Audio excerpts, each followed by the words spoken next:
Good morning, everyone. We will be starting shortly, and we would like to request everyone to take your seats, please.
So, very good morning to everyone. We would like to warmly invite you and welcome you to the Ripe for Innovation Symposium on the future of Sri Lanka's TomEJC mango sector. I'm sure everyone here enjoys eating Sri Lankan mangoes, but have we really stopped to consider their full potential? beyond our plates, as a driver of exports and livelihood and innovation in agriculture. So today, we are here to participate in a discussion focusing on our co-creating solutions to secure the future of one of Sri Lanka's high potential export crops, the TomEJC mango. This event has been organized by Australia's Market Development Facility, MDF, in collaboration with the Lanka Fruit and Vegetable Producers, Processors and Exporters Association, LFVPPEA, and the Australian Centre for International Agriculture Research, ACIAR, and CGIAR's Fruit and Vegetables for Sustainable Healthy Diets Fresh project. Representing ACIAR and CGIAR's Fresh initiatives are a consortium of industry experts from leading Sri Lankan and Australian institutions. We also welcome our guests who are joining on Zoom today, online, on our live stream. So the agenda for this morning includes several sessions from our industry pioneers on the current status and the challenges faced, and most importantly, the opportunities and avenues for export and market development in the TomEJC mango sector. An exciting item on today's agenda will be the launch of an insightful report on food loss mitigation in Sri Lanka's mango sector. Thereon, we will host a panel discussion with key industry stakeholders and provide an opportunity to engage in several breakout discussions on timely topics which will support our future goals for the sector. We hope you will find today's event to be both informative and useful in creating new links in the agriculture sector, as we strive to develop one of Sri Lanka's high potential export crops together. We aim to make this an interactive discussion and encourage everyone present to participate and share their learnings. But due to time constraints, we will only be taking 2 to 3 questions per speaker. But if you have any further questions, please feel free to share it with any of the MDF team members or any of the co-hosts, and we will ensure to connect you with the relevant speaker. This includes our participants on Zoom as well. Please also kindly note that there will be photographs and videos taken throughout the event, and we will be taking your consent as this. Also, a small point of note, in case of emergency, please note the doors on your left is for your exit. So without further ado, we will begin this morning's proceedings, and I would like to invite Ms. Mariam Piracha, Country Director of MDF, to deliver the welcome address.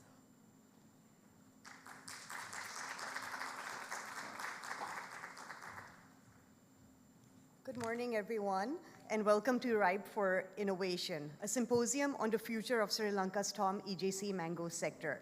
Thank you, everyone, for being here, both in person and online, to explore the exciting potential of this unique variety, not just as a fruit, but as a true business opportunity for Sri Lanka. Let me begin by warmly acknowledging our distinguished guests. His Excellency, Mr. Paul Stevens, Australian High Commissioner to Sri Lanka, and colleagues from the Australian High Commission, Dr. Shiromani Edirimana, Director General of Agriculture, and representatives from the Government of Sri Lanka, Dr. Tilak Malavarachi from the University of Queensland and Sri Lankan collaborators with ACIAR, Dr. Daniel Tan from the University of Sydney and local knowledge partners of the CGIAR Fruit and Vegetables for Sustainable Healthy Diets Initiative. Australia's Market Development Facility supports inclusive, sustainable growth across Indo-Pacific by making economies more competitive, more diverse, and more resilient. In Sri Lanka, MDF works closely with both the government and the private sector to identify sectors that have strong market potential, such as TomEJC mango, and unlock the investment, the innovation, and coordination required to scale these sectors up.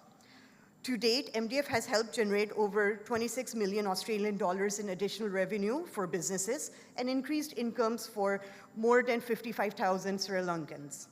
Agriculture is one of the fastest pathways to resilient economic growth, and the TomEJC mango offers a ripe opportunity to diversify Sri Lanka's export basket and raise productivity. We're working with growers, processors, exporters, and input providers to build a consistent supply of high-quality mangoes that can meet global standards and can tap into high-value export markets. Through improved agriculture inputs, extension services, and joint research efforts, MDF aims to address quality and production challenges while also enabling policy dialogue and investment pathways for long-term sectoral growth. Today's symposium is a chance to connect ideas with action, to understand where the business opportunities exist, to align on what's holding the sector back, and to lay the groundwork for an industry-wide strategy for the next couple of years. Thank you again for joining us this morning. I hope the discussions ahead spark some new ideas, new thinking, and hopefully some fresh partnerships, and perhaps even a few juicy deals. Thank you, everyone.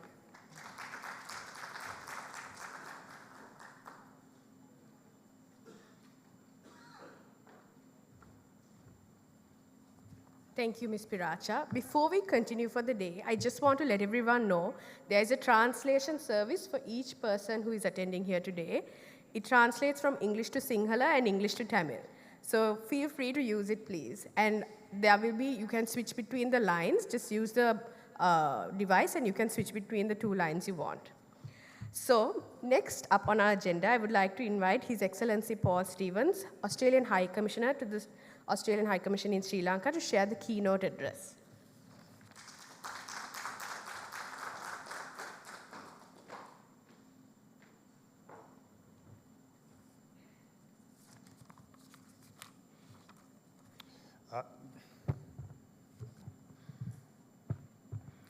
Good morning. Iboan Vanakam, Assalamu alaikum.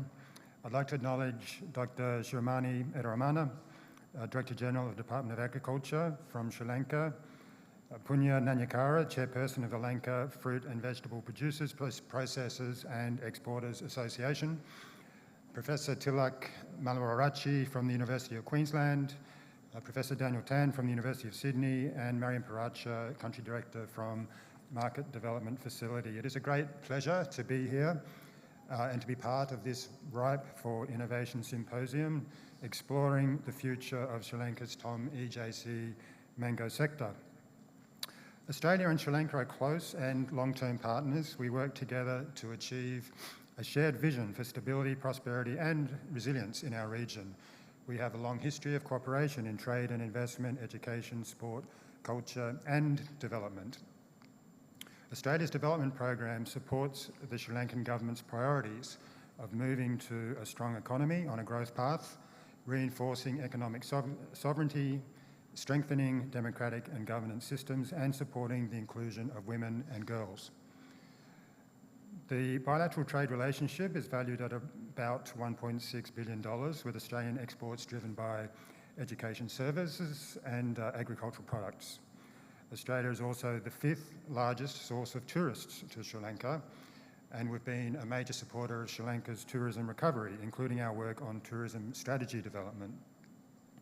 Of course, we would like to see our trade and investment relationship grow, and we support Sri Lanka's ongoing reforms to attract more foreign direct investment and open up the economy through free trade and integration into global supply and value chains. Australia is also aligned with the Sri Lankan government's efforts to support the growth of Sri Lanka's MSMEs, including all of those here represented, which account for about 2/3 of employment and contribute to more than 50% of GDP. The MSME sector can play a key role in driving equitable economic growth, including by tapping into new domestic markets as well as external export markets. As many of you here know, the Australian government, in collaboration with the government of Sri Lanka, has supported Sri Lanka's agriculture sector through the Market Development Facility, MDF, for the past 9 years. Since 2017, MDF has been actively engaged in this sector, demonstrating a long-term commitment to Sri Lanka's sustainable and inclusive development. Recognising the sector's potential to improve food security and increase farmer incomes, Australia is committed to supporting agriculture's continued growth and expansion in Sri Lanka. MDF's investments align with Sri Lanka's policies for poverty alleviation, modernisation, increased private sector investment, and greater generation of foreign exchange. A key focus of MDF's approach is improving access to quality agricultural inputs and know-how, with a strong emphasis on climate-smart practices Partnering with leading private sector companies, MDF works to enhance local production, redesign distribution and retail strategies, and improve farmer access to information on new products and technologies. MDF also works with growers, processors and exporters of competitive export-oriented crops. This approach connects farmers to formal value chains, creates rural employment opportunities, and ensures a stable supply of quality produce for export. The private sector plays a crucial role in driving growth, and MDF collaborates with industry stakeholders to address shared challenges and facilitate private sector inputs, helping to build long-term sustainability. From 2024, MDF supported business partners in the agriculture sector to generate additional revenue of 1.1 billion Sri Lankan rupees. The program has also benefited more than 27,000 smallholder farmers. And as of 2024, private sector investment catalysed through MDF intervention was worth 350 million Sri Lankan rupees. MDF started supporting the TomEJC mango sector formally in 2023. The strategy for the sector is underpinned by strong demand signals from international markets and interest from the private sector to invest in growing, processing and improving quality to meet international export standards. MDF's work in this sector builds on the efforts of the government to diversify Sri Lanka's agriculture export basket. The various industry stakeholders who are gathered here today, including the Lanka Fruit and Vegetable Producers, Processors and Exporters Association, play a critical role in the agriculture sector by investing, creating job opportunities and seeking to ensure Sri Lanka remains competitive in the global economy. I'm sure today's event will mark a key point in the development of the TomEJC mango sector, strengthening collaboration and creating new opportunities for growth. Through these initiatives, through MDF, Australia actively supports a key economic sector of Sri Lanka with enormous potential to enhance food security, livelihoods, foreign exchange earnings, gender inclusion and climate resilience. Australia looks forward to continuing to work with you all to support Sri Lanka's agricultural development, including in the TomEJC mango sector. I wish everyone here a very productive symposium today, and I look forward to seeing the future growth of the TomEJC mango sector. Thank you very much.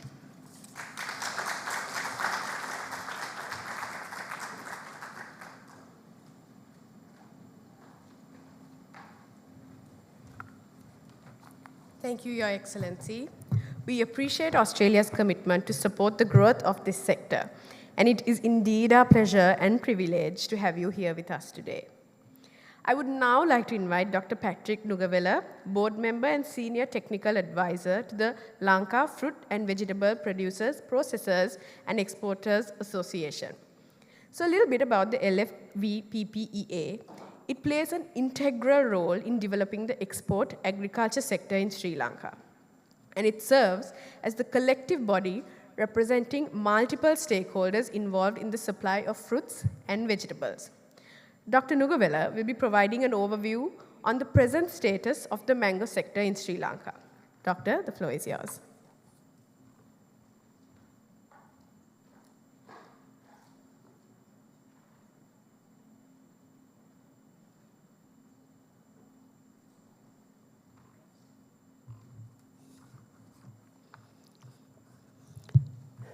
Good morning. Good morning. I am Patrick Nugavella. I am a mango farmer from Dambulla. I would, on behalf of the Lanka Fruits and Vegetables Producers, Processors and Exporters Association, I would like to present what is on the ground on the mango sector, what we have collected as data, and what is the future plans that we have. Next slide. Next slide. Yeah.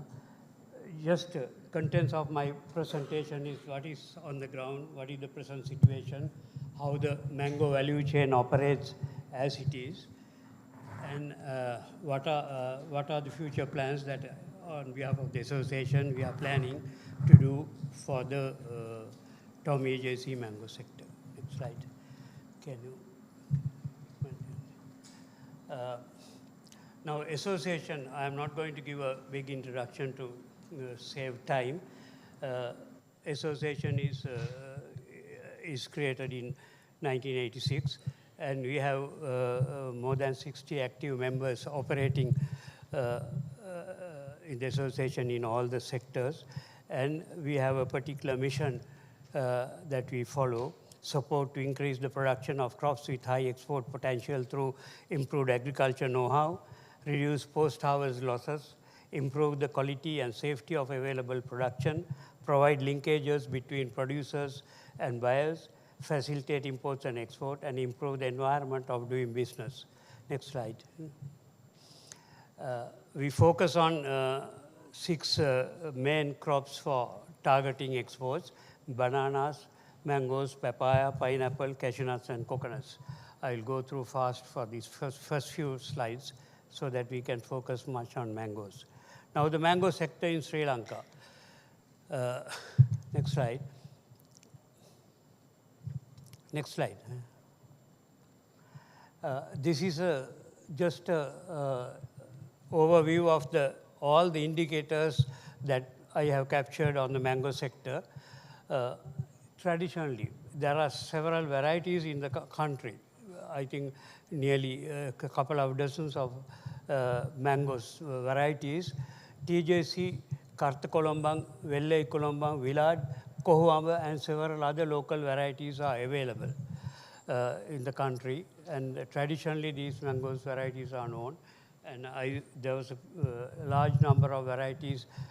Original varieties are seen in the country. I myself has nearly 38 varieties in my farm. There are also some pockets where original varieties can be seen. Ridigama in Kurunagala, where Gira Amba can be seen.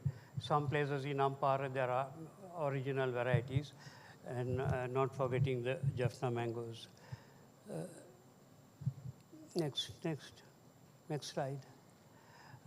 Then right now, we have about 192,000 tons of production of mangoes, much closer to 200,000 tons of mangoes of all varieties all over in 28,600 hectares.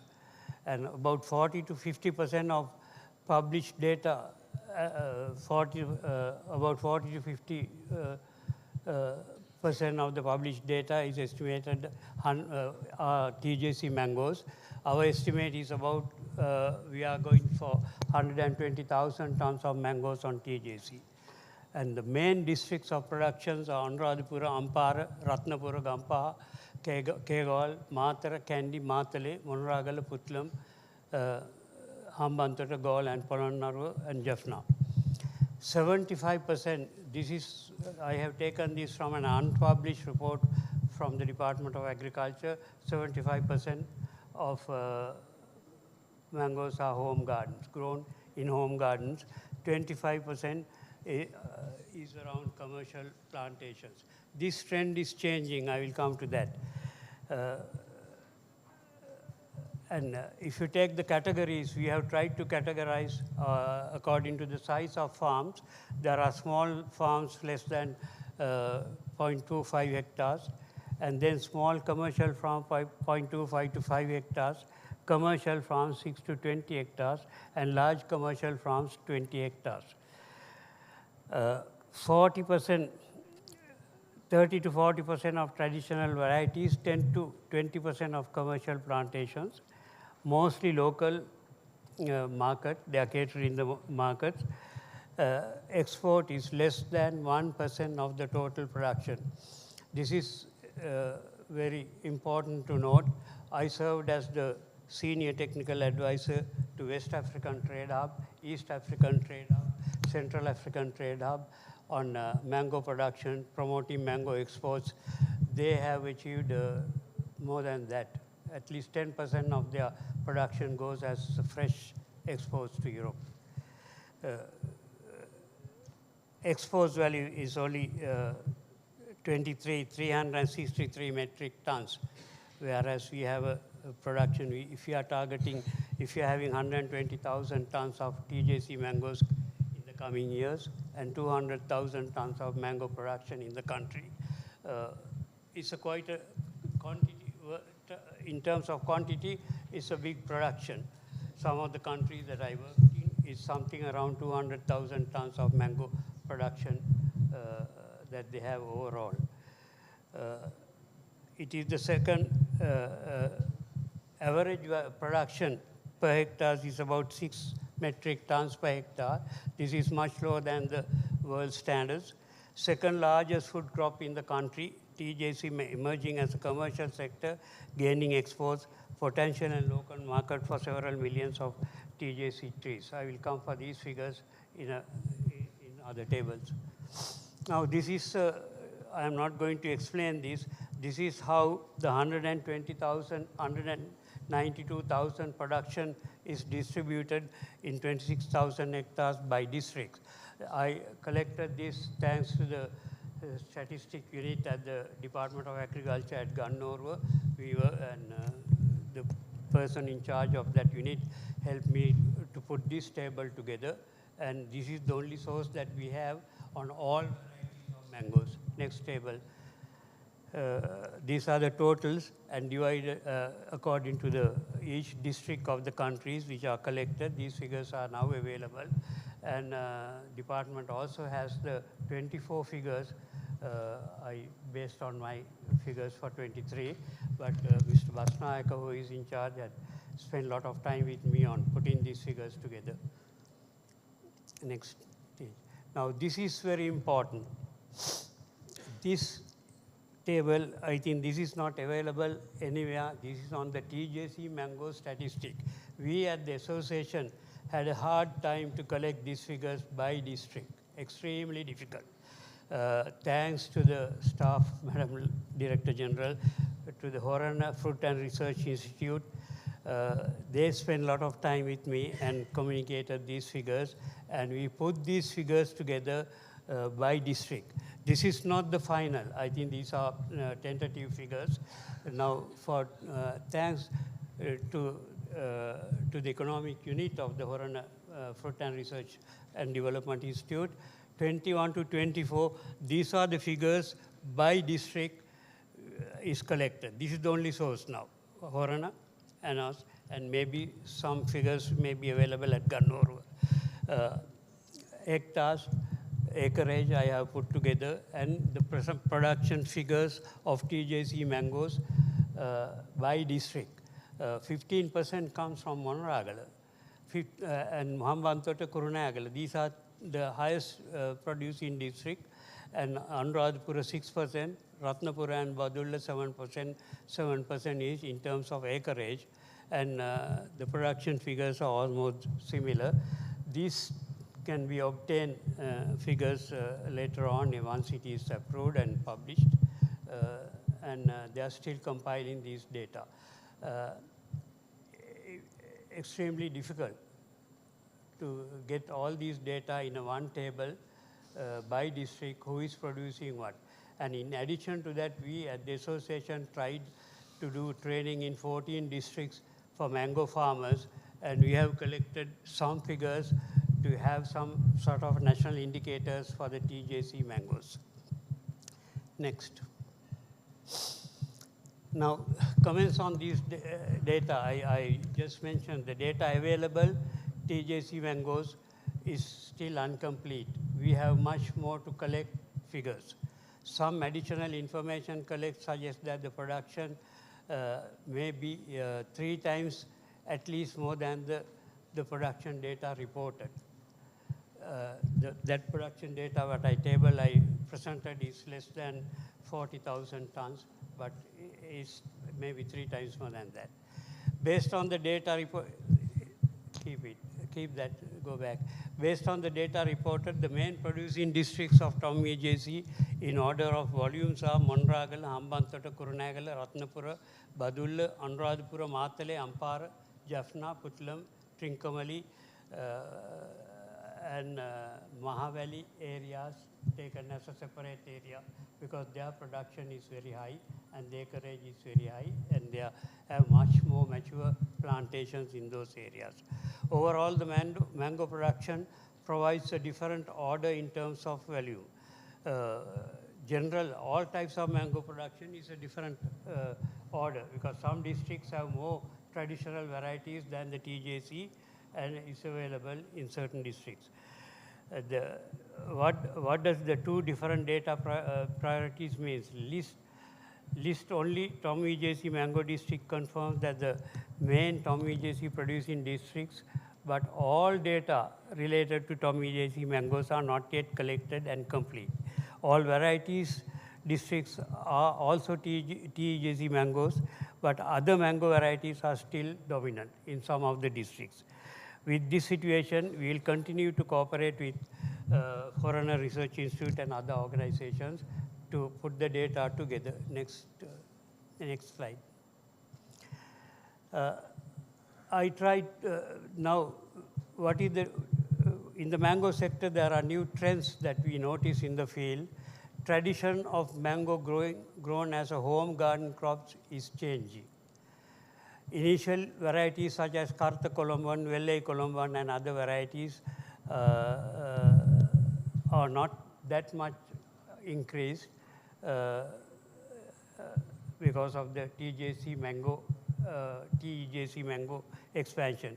Commercial plantations are increasing with the introduction of TomEJC mangoes. An unpublished report suggests that 26% of the mango production comes from home gardens and 24% commercial type plantations are a few years ago. But this is changing. This reference is given, but it's not a published report, Madam, in the ministry. With the introduction of TomEJC mangoes, investments are increasing all over in almost all the mango producing districts. This is very important. And I will try to give in the next slide. Next slide. Now, slide before. Now, we tried to estimate how many trees in the country. This was a very difficult exercise. I would have given at least 200 calls across the country to collect these figures. Large quantities of TEJC mangoes, grafted plants sold, distributed by private nurseries, state ministries, Mahavali Authority, and since 2013. Almost all the districts in the dry zone, TEJC mangoes production is in the increase. Ellawal Horticulture Farm, as I have put 3,000, but 2 days ago, this was prepared 2 days before. I think the figures that I got 2 days, 3,000 farmers are connected with the Ellawal farm. Mr. Ellawal farm people are there. They can correct me if I am wrong. At least 3,000 farmers they had before. Now it has increased to more than 5,000 farmers who has purchased plants and they are connected with this particular farm. The State Ministry of Export Agriculture also distributed 1 to 2 million plants since 2021. Large numbers of plants were distributed, given to farmers. Assuming 1 million plants would have been sold by the other nurseries. Actually, some of the nurseries are still selling, and over the last few years, I think more than 50,000 plants per government nurseries alone are sold every month. Technical projects like agriculture modernization project, technical assistance projects, ASMP, distributed several thousands of TEJC mango plants during the last few years. Adding Mahavali areas, further 1.5 million mango plants are being distributed. If you put all this together, right now, closer to production in the country, there are more than 4 million trees in the country. I'm sure it's more than that. The rate that these plants are being sold, distributed, given to the farmers. It can be different sizes. Some people have 25 trees, 10 trees, 5 trees, but the tendency is to have more trees and some sort of a commercial type of plantations are going in the increase. So if you are having 4 million trees in the country, I took only 100 trees per acre, and you have 40,000 acres in the country, about 100 trees per acre, without reference to data of high-density plantations. High-density plantations are being developed also in different areas. In Jaffna, in Dambulla, they have 200 to 300 plants per acre. I didn't take that into order because in early stages, when the TomEJC mango trees are being distributed, they had 100 trees per acre. This is, we can go more than that, more than this number of 100 trees. Some planted, I have in my, I tried more than 200 trees per acre. And I saw some countries in the world, they had 400, 500 trees per hectare. Mango trees are being planted. So the productivity can be doubled or tripled if it is necessary, if it is properly scientifically done. So I have a very low figure that I have estimated. And if you estimate 30 kilos per tree, why I took 30 kilos? Last year we did training in 14 districts and we collected data from the farms, and an average we had 20 to 30 kilos per tree of the farms. This is very low. Our target is to have 50 kilos per tree, at least. If you are going to a good productive production in the country, 50 kilos per acre, per tree, and then we would have, if we divide the quantity, we should have 120,000 metric tons by next year. Now, if you think of 2021 plants distributed by ministries, government, and 5,000 farmers around a Lavala farm, they are more than 3 years old, all these trees. So they are in production. So they are coming into production next year. So at least by end of next year, we should be having 120,000 tons of mango stages in the country. More than 4 million trees in the country will be producing. And our attempt as the association is to promote these people to produce more than 50 kilos per tree, so the production should be doubled. So this is if everything is done well, scientifically done. High techniques are transferred to the farmers to properly cultivate mangoes, produce mangoes. Yes. Now, I had a farm in Senegal where I worked. One plantation had 25 tons per hectare. 25 tons per hectare. It's a very high amount. So the world average is about 10 tons and 7 to 10 tons. And we are very low in terms of production. Next slide. Next slide. Value addition. Overall, the value addition is very low at the moment on the mango sector. Mostly TomEJC mango production apply best orchard management practices. Small quantities of fresh mangoes graded, packed, appropriate for high value local and export markets. Potentially organic mangoes are there if you want to value addition and international trade. Limited quantities are processed dehydrated mangoes, pulp, juice, cordials, jams, chutneys, etc. So I say value addition is low. I served in Burkina Faso. They have about 300,000 tons, and they have 60 factories in one area alone, processing, drying, and exporting. And the development infrastructure is much lower than ours, and they have gone to this high level of processing because there's a large quantities of second-grade mangoes, unexportable as fresh mangoes, are being processed and exported to Europe, basically to Europe. Next slide. This table gives the data of Sri Lankan imports and exports of mangoes for 22 and 23. You will see 200 and, if you take the 23 figures, imports 256 tons, 1,000 kilos, 256 tons, and export is 363 tons. It's quite low. And we spend 101 million rupees on imports of mangoes, mango pulp.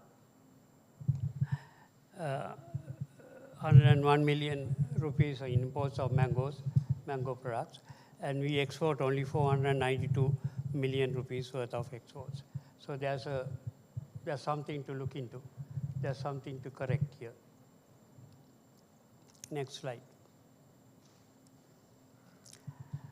I've thought of putting this global data of mango production. 5.5 million hectares of mango production in the world in 2020. I have the figures up to 2024 now. This is taken from the ITC trade data. Second most consumed commercialized tropical fruit in the world after bananas. World production, this is very important. For the last 10 years, world production of mangoes increased by 50%. And the market for mangoes is increasing.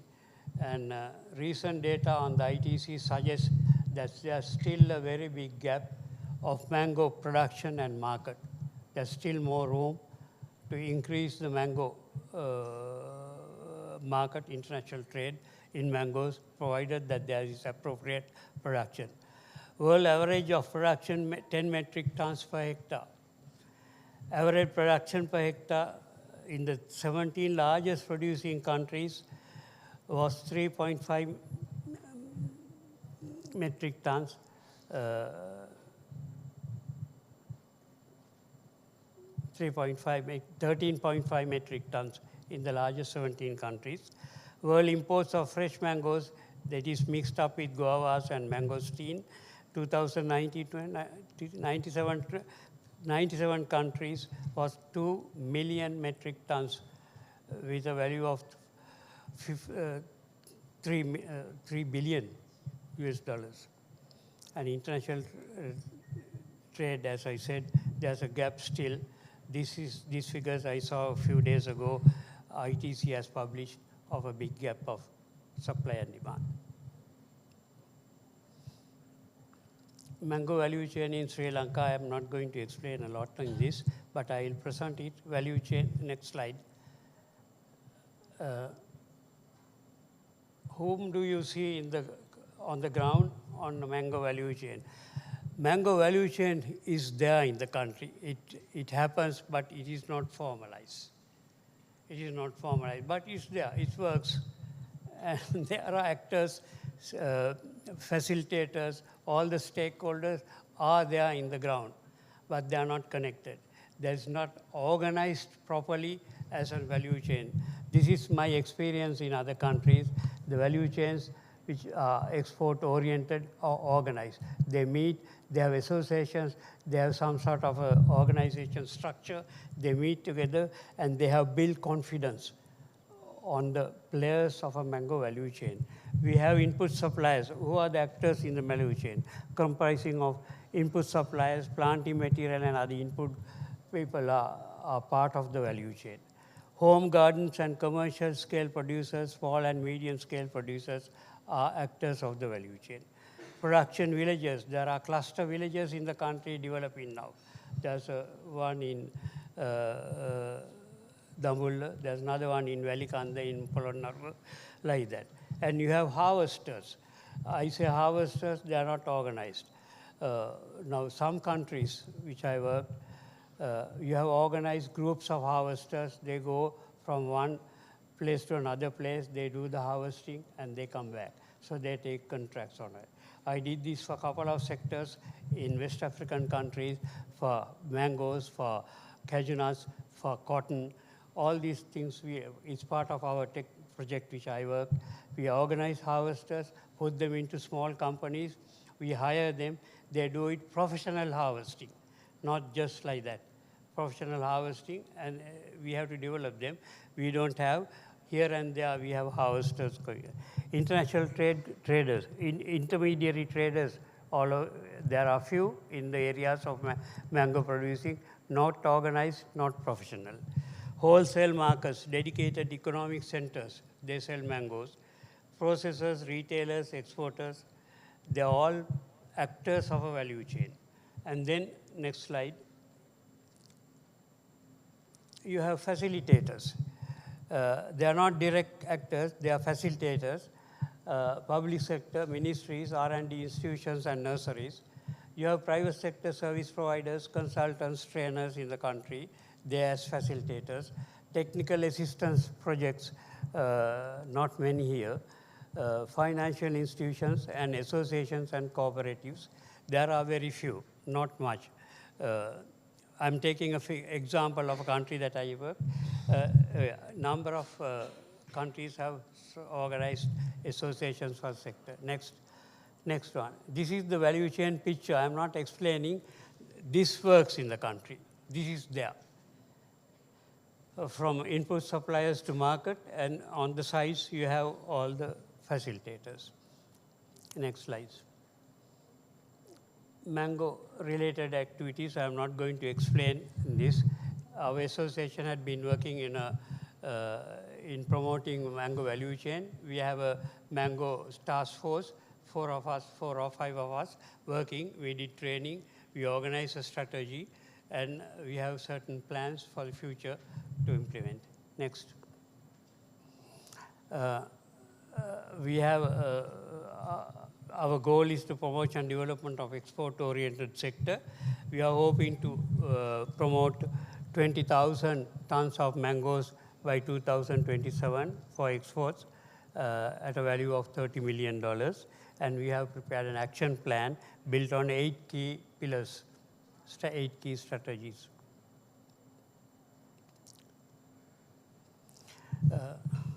Slide before.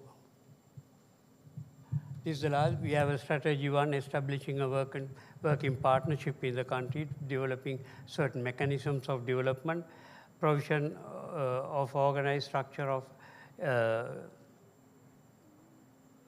provision of support to develop, organize, and structure the interactions between the actors and facilitators.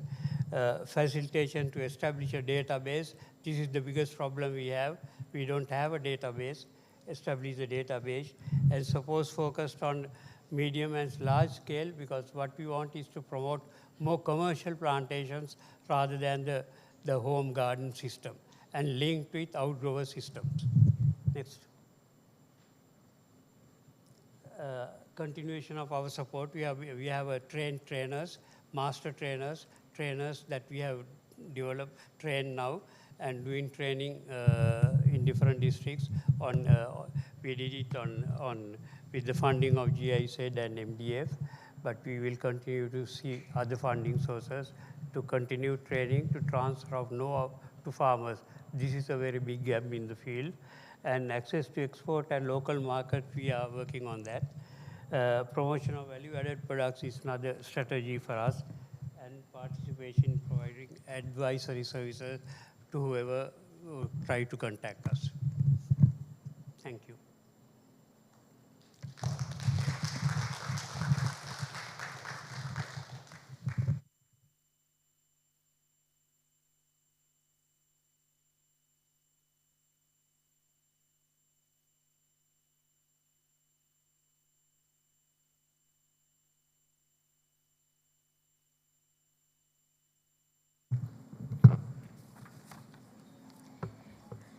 Thank you, Dr. Nugavela. As previously mentioned, due to time constraints, we won't be able to take questions for this session, but if you all have any questions for Dr. Nugavela, please come to either him or to anyone from MDF or any of the co-hosts, and we will direct you to him with your questions. Moving on, we would now like to invite Mr. Stefano Di Faveri, Principal Entomologist from the Horticulture and Forestry Science from the University of Queensland Department of Primary Industries, to take the floor. Mr. Stefano is an expert on the topic of fruit fly management and brings a wealth of experience from Queensland. where much of Australia's mango development takes place. Mr. Stefano will be joining us via Zoom and will be sharing his valuable insights on fruit fly management and the avenues for Australian support. Over to you, Mr. Stefano. Hold on one second, Mr. Stefano. We can't hear you yet. Yep, can you hear me now? Yes, we can hear you. Yes. Thank you to the organisers for inviting me. And thank you for the nice introduction. And I work for the Department of Primary Industries within the horticulture and forestry stream. We've got a lot of researchers. We do a lot of mango work. So within the horticulture and forestry team, I work under the market access team, where we're working on ensuring that we can keep our produce in markets throughout the country and internationally. Our team, we have a team in Cairns, in North Queensland, and we also have access to facilities at Mareeba. And down south, where I'm based, we have the Brisbane team, and then I'm based at Redlands, which is just southeast of Brisbane, and we have access to facilities on the Sunshine Coast, plus other research facilities throughout the state. So what do? We work, and I'll be a bit selfish here and talk about my research first. I work in infield management of fruit flies, sustainable management of fruit flies mainly, ecology and behaviour. So you can see that fly there has a tag on it and an antenna, and we can track fruit flies within the field, looking at behaviour. I work in chemical ecology as well. We have access to GCMS, EAD, and a chemical ecologist through a different organisation. Through our disinfestation work, we look at low-dose methyl bromide fumigation, coal disinfestation, vapour heat treatment. We've got a small unit in the Cairns team. Excuse me. We do host status work. So, for instance, conditional non-host status. For example, if you're looking at avocados, if you pick them green, are they hosts to fruit flies or not? Resistance breeding, we've been working on developing fruit fly resistant mandarin. That's still early stages, but looking really good. And we have smart technology, so near infrared, smart sensing, AI, and technologies like that. And we do a lot more stuff than that, apart from that. We also work very closely with another group within the department, the Biosecurity Queensland team. They mainly concentrate their work on surveillance, diagnostics, and taxonomy. They've also just recently developed a really nice trap for fruit flies.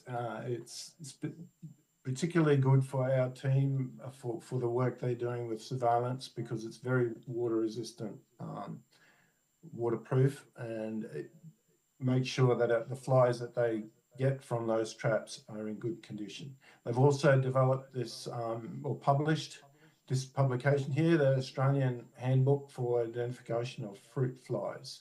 There's a link there, and it's listed on the website. It's a really good resource. It's all the Australian fruit flies plus all the world fruit flies that are exotic to Australia as well. So our team is going to be moving out where I am at the Redlands Research Facility. We're building a new centre, the National Export Market Access Centre for Horticulture. And it'll be the hub for all the national research on fruit flies, and we'll have teams throughout the country that'll be linked in with us. And those yellow shaded areas is where we're is the facilities we're going to have. So brand new laboratories over here. We've got plus a fumigation facility and some out field things as well. And those field things are these large cages this stage one is this large protected cropping structure. In there, we're going to be planting up to 200, I think it's 200 citrus trees. In there, I'd like to do my research on harmonic radar, plus lots of other things. This other structure is also quite large, but it's got 6 bays, and we can work on different commodities and do different replicated research in there. As part of that, we're going to be planting a whole lot of different commodities in big pots and put them on pallets so that we can shift them in and out, and we can work on different commodities whenever we want. So that's that. And what are we mostly doing at the moment? The whole team is involved with the Fresh and Secure Trade Alliance. It's a new project. It's a $130 million project. And that's a press release there with all the politicians and industry leaders. Within that project, we've got 5 components. The first component is market access, which is the biggest component. And that's all that disinfestation research and anything else with direct market access work. Then we have the integrated pest management, and under the integrated pest management work, there's the component of biocontrol, and then there's crop management. We have the surveillance and diagnostics, so mainly with that Biosecurity Queensland team and other teams. I'm also involved with that, that fruit fly tracking. We have smart technologies, and then stress physiology. Stress physiology is a lot of molecular work, but includes that resistance, the fruit fly resistance. And who are our partners? So we've got quite a few partners. We're the lead organisation project, but we also work with James Cook University. They're based up in Cairns. They're mostly doing the smart technologies research. The Queensland University of Technology, they're heading the stress physiology research. We have the Western Sydney University, who are working on biocontrol. They're mainly working on viruses and pathogenic nematodes. In Victoria, the team works on, that's a government department called DECA. They work in the biocontrol area and plus the surveillance and diagnostics. In Hobart, where there are no fruit flies in Tasmania, and they want to keep it that way, so they're linking in closely to make sure that our research helps them keep fruit flies out of there. South Australia is another state that doesn't have fruit flies, and they're also doing the same thing. In Perth, in Western Australia, they're working on quite a few areas, but IPM and market access. And in Darwin, the team in the Northern Territory are working on mainly in the IPM area. So just a little bit about the research that I'm doing. So talking about those harmonic radar tracking. So we put these little tags on the flies. We started with these sort of size tag. Now we're at this tiny, tiny tag. That's not our, that's work in Hawaii, this fly here. So we've been working with the team in Hawaii, and we've published 4 papers already on previous research previous to the big FASTER project. And then within the FASTER project, we've just put on a PhD student who's going to be starting with me very shortly. So, which leads me to the Australian Centre for International Agricultural Research work that I do. So I've been, one of my recent projects is working with mango farmers in the Philippines and Indonesia. They're the very happy farmers in Indonesia. And the work we did there was looking at area-wide management using sustainable technologies. We had really, really good success where we reduced fruit populations and not populations, the infestation rates from about 50%, and now we're below, way below 1%. So really good result there. And the farmers are really, really happy, and they're making really good money earning. Profits are really high. And as part of that project, we've published this manual. The manual is designed for people who train the trainer type people, so extension officers or anybody who wants to implement area-wide management. It's a really good resource. I've also got the link there, so if anybody's interested, the manual's available from the website, the ACIAR website. You may even, if you contact the country office, you should be able to get a hard copy if you're interested. And then another thing I've just recently worked on with an international collaboration is this review of Bactrocera dorsalis, which I guess doesn't need any introduction. There's a link, not a link, but that's the citation there for that publication. And just to show you the sort of fruit fly numbers we were dealing with in Indonesia before we did our treatments, that's what we were getting. And that trap was only out for about 5 minutes. So that's just a quick discussion about the sort of work we do within my department. These are all the organisations involved with the Big Faster project, and I'm happy to take any questions if we have time.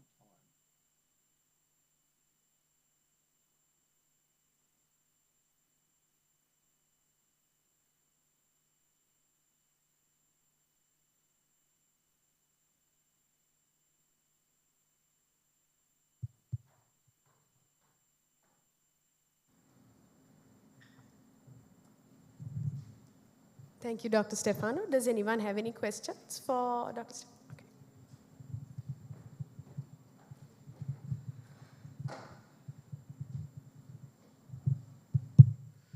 Okay. Dr. Stefan, just asking one question. Have you tried the sterilization method for fruit flies? Sterilization? Yes, so the sterilisation technique is going to be used within Australia, but it's not work I'm involved with. We're really finding with a program that we've developed, and I don't know that you're going to get much improvement on that. Does anyone else have any other questions?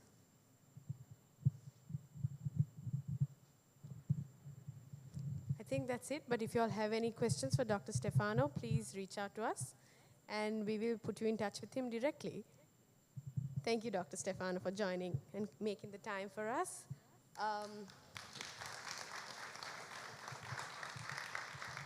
Thank you for your insights, and hopefully next time we'll have the pleasure of meeting you in person. That would be very nice. We are going to change the agenda a little bit. First of all, I would like to thank Ella Horticulture for all the mango drinks that are on your table. Please, everyone, it's for you. Please take it home and enjoy it. Next, we are going to have a presentation of a very interesting report, as previously mentioned.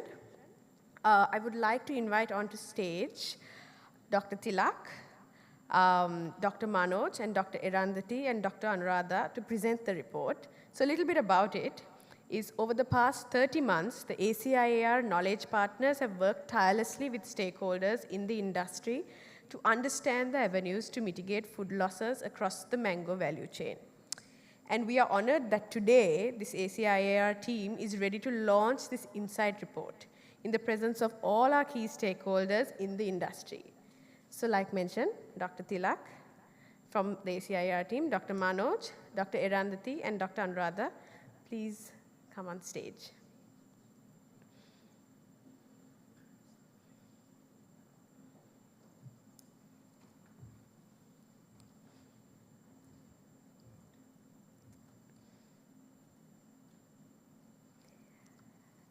I would now like to invite His Excellency, Mr. Paul Stevens, High Commissioner to the Australian High Commission in Sri Lanka, onto stage to receive the first copy of the report from Dr. Tilak and officially launch his valuable contribution to the industry.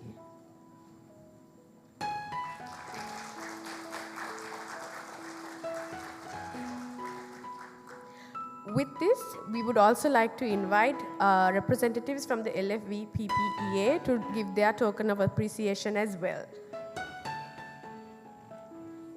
Mr. Stevens, please stay on stage. Sorry.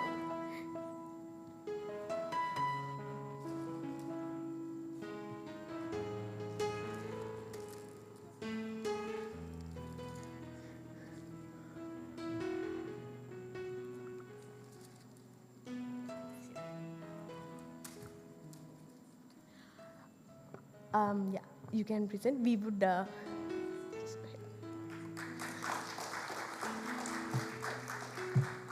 Your Excellency, we would like you to remain on stage, but it might be a bit heavy to hold because we would like to take a photo op with everyone on stage afterwards. We would now like to invite Dr. Shiromani Edirimana, Director General of the Department of Agriculture, to receive the token of appreciation and report from Dr. Manoj.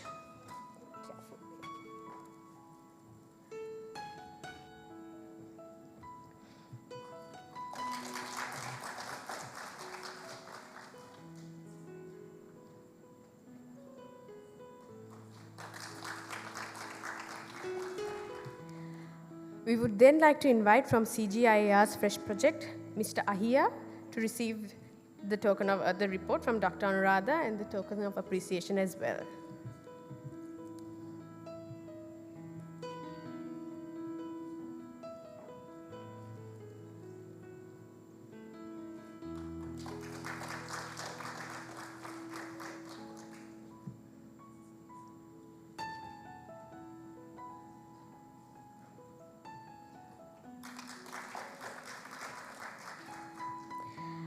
We would now like to invite Ms. Mariam Piracha, Country Director of MDF, to receive the report from Dr. Erandati and a token of appreciation as well.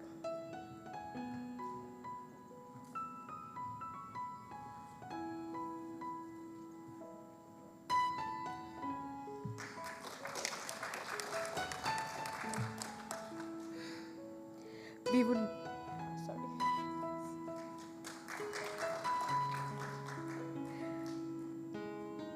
We would also now like to invite a member from the LFVPPEA, Dr. Patrick, to receive a copy of the report from Dr. Manoj.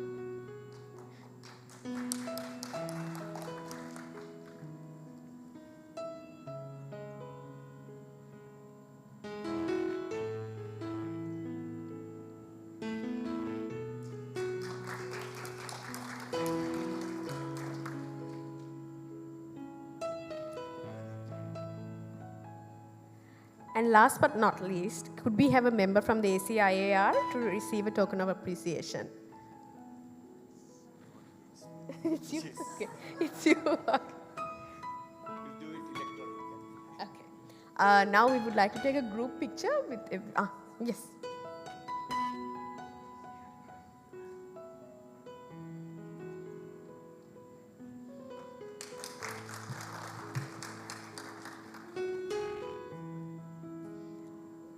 We would like everyone to stand for a group picture, please, if that's possible.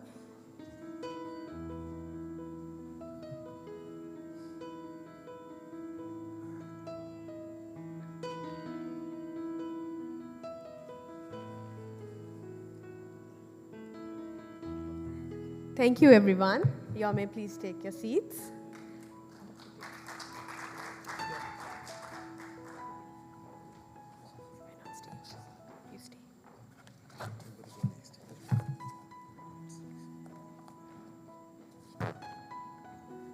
Up next, we would like to invite Dr. Tilak back onto the stage.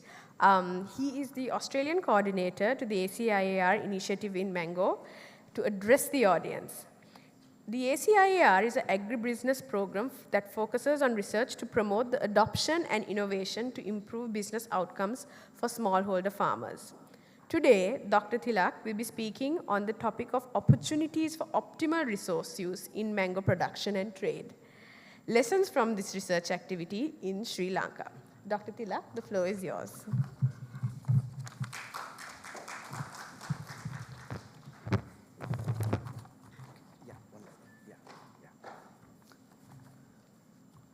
Okay. Thank you very much. And it's a wonderful opportunity here. Good morning, Excellencies, friends, and colleagues. As Dr. Nugawela mentioned, there's a growing horticulture industry, and in particular, fruit and vegetable growing and utilization has increased significantly in Sri Lanka. But as he said, about 30 to 40% of the fruit and vegetables we produced are not used. They are wasted. And then if we can work together to convert that into economic uses, we can recover a lot and do much better. In economics, we call it optimizing, trying to do better with what we have. And today I'm going to talk about some of the insights that we have sort of gained while working in Sri Lanka as well as in other countries with the Australian Centre for International Agricultural Research, one of the part of the Australian aid consortia. And I have been fortunate to work with them since actually I left Sri Lanka in 1991. And I have gained lots of insights in doing that. Over the 3 years here, our work was especially meaningful because I was able to come back and work here. And thanks to my colleagues, Dr. Manoj and other teams we work together, we have learned few things and make some ideas, made some sort of ways of doing things little better. We found many examples from wholesale and across the retail trade where practices can be improved quite a lot. In almost all cases, more organized businesses were doing much better. That's what Dr. Ngole was telling, that we need to organize. But when you do so, the results are obvious. And did you know, sometimes, it was a surprise to us, some of the roadside vendors who sell fruits and vegetables actually incur less losses because they do their own sorting and grading to meet the customer that they serve. And the customer is happy, less is wasted. You thought that's happening in the supermarkets. And we did so as well. And then that way we can reduce the transport costs as well if you do it better and ensure the product gets to the customer in a better way. We need to better organize to serve the customer and reduce waste in both inputs as well as outputs. There are lots of low-cost solutions. But unfortunately, commitment is not always there. The global business environment is changing. It's highly volatile, and the recent debate about the tariffs and trade and geopolitical tensions and the climate change is presenting lots of disruption to the marketplace as we knew it. But there are significant opportunities. The shifts in consumer attitudes towards safe and quality products, nutritious products that you can eat with confidence, is increasing. Despite the disruptions, average incomes in the world are rising. That means fruits like what the economists call discretionary consumption items, things we eat because we like it, are increasing. Therefore, as Dr. Nugawela said, then there is a growing demand. What we need is to understand how to supply and make a profit. in the, sorry, and then, sorry, I forgot the slide. And then in doing so, what you need to do is to look at the ways how we organize ourselves. And if you go back in a way, when I started my studies in the Faculty of Agriculture in 1975, we were focusing on improving the subsistence farming.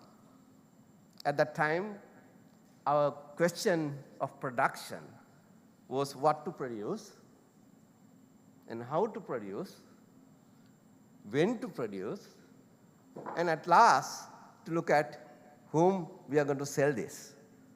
Because government was waiting to buy the things if it was available and to redistribute. Therefore, people didn't have to worry about the market, and as a result, there were lots of waste, low quality, low return to farmers. We created a system that farmers are there, but they are poor. In the current state, it has changed. And then we are back to market-oriented production. It starts with knowing the customer and timing your production to meet market demand. That is, knowing your business and work into business environment and working not only to serve and to shape it, to change the marketing environment as well. And that approach ensures higher returns and reduces post-harvest losses and leads to continuous improvement. We can't stop here, we have to keep going. And to do so, we need something to offer to the market. And the TomEJC mangoes comes in that, creates that opportunity. As Dr. Goyal mentioned, there is a lot of demand, a lot of interest in doing things. But as he also said, we are not organized. We are not doing the things that need to be done better. And in particular, quality, consistency, and reliability is fundamental when you are serving higher value markets. And precision farming techniques and collaboration with logistic partners are crucial for maintaining quality and improving reliability. Because if you do so, that can address the problem of low returns and common in the current practices. And first and foremost, maintaining the quality and of the product that we offer is the magnet to attract the customer. And when you look at, we discussed with the marketing value chain, and then this is a simplified version of that. At each stage of this change, we need to look at how to add value. If you add value, it means the product that you produce has a higher value. In fresh food market, it's actually about maintaining the value.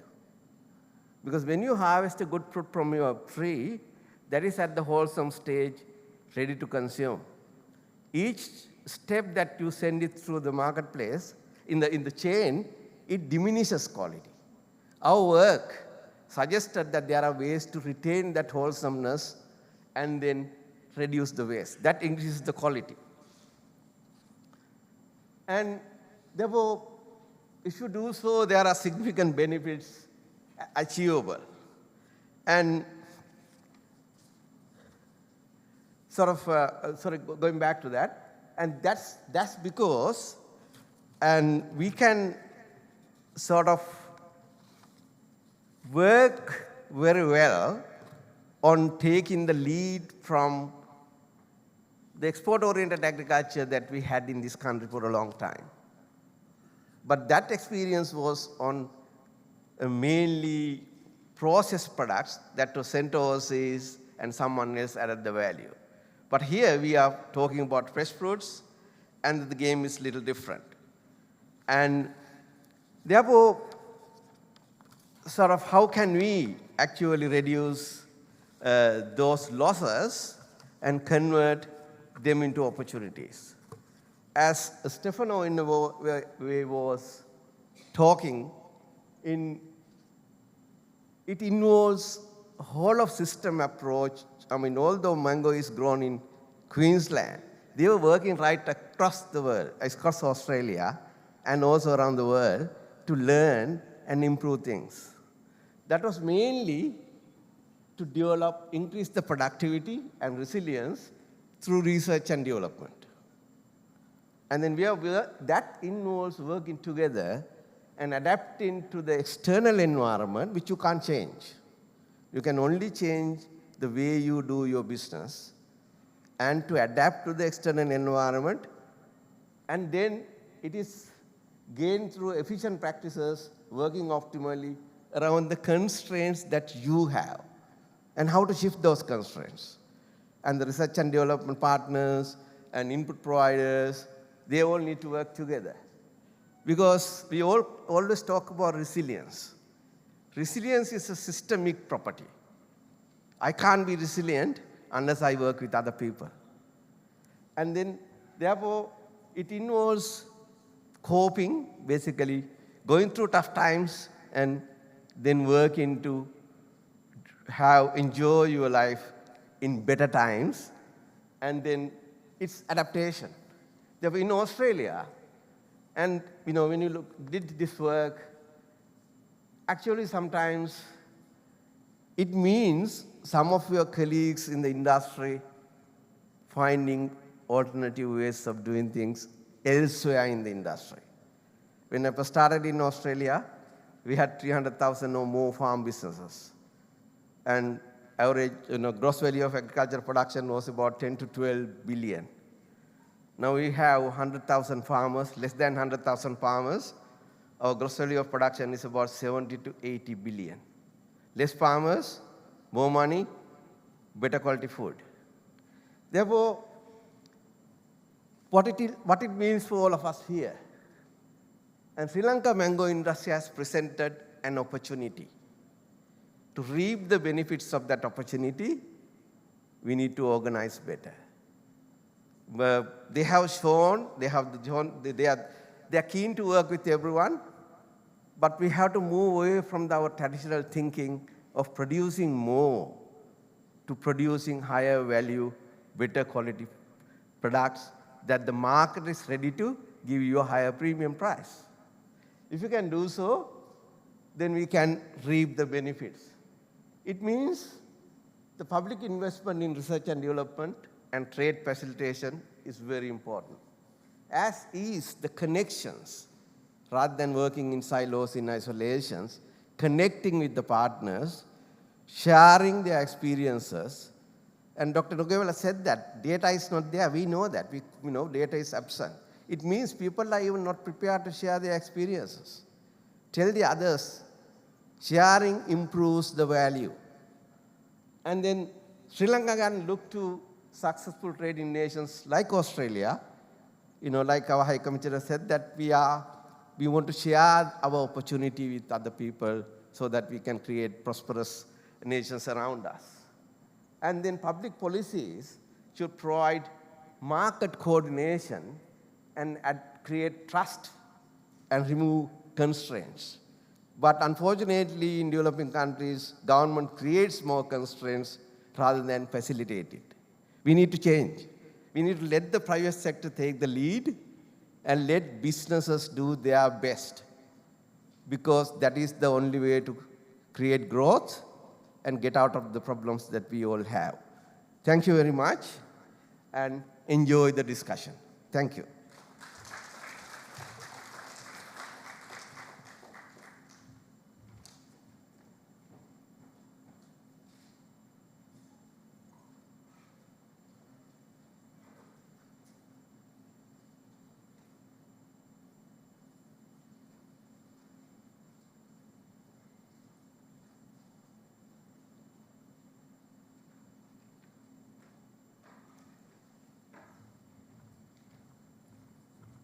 Thank you, Dr. Tilak, for that insightful discussion.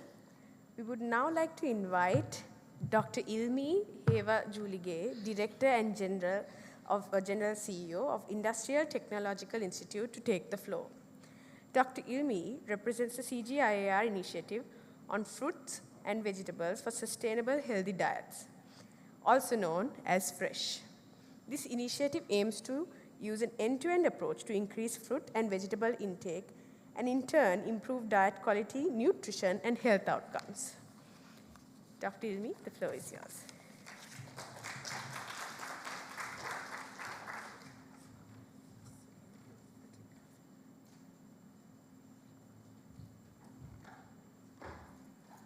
Good morning to all of you. Thank you for inviting our project also to take a part of this program.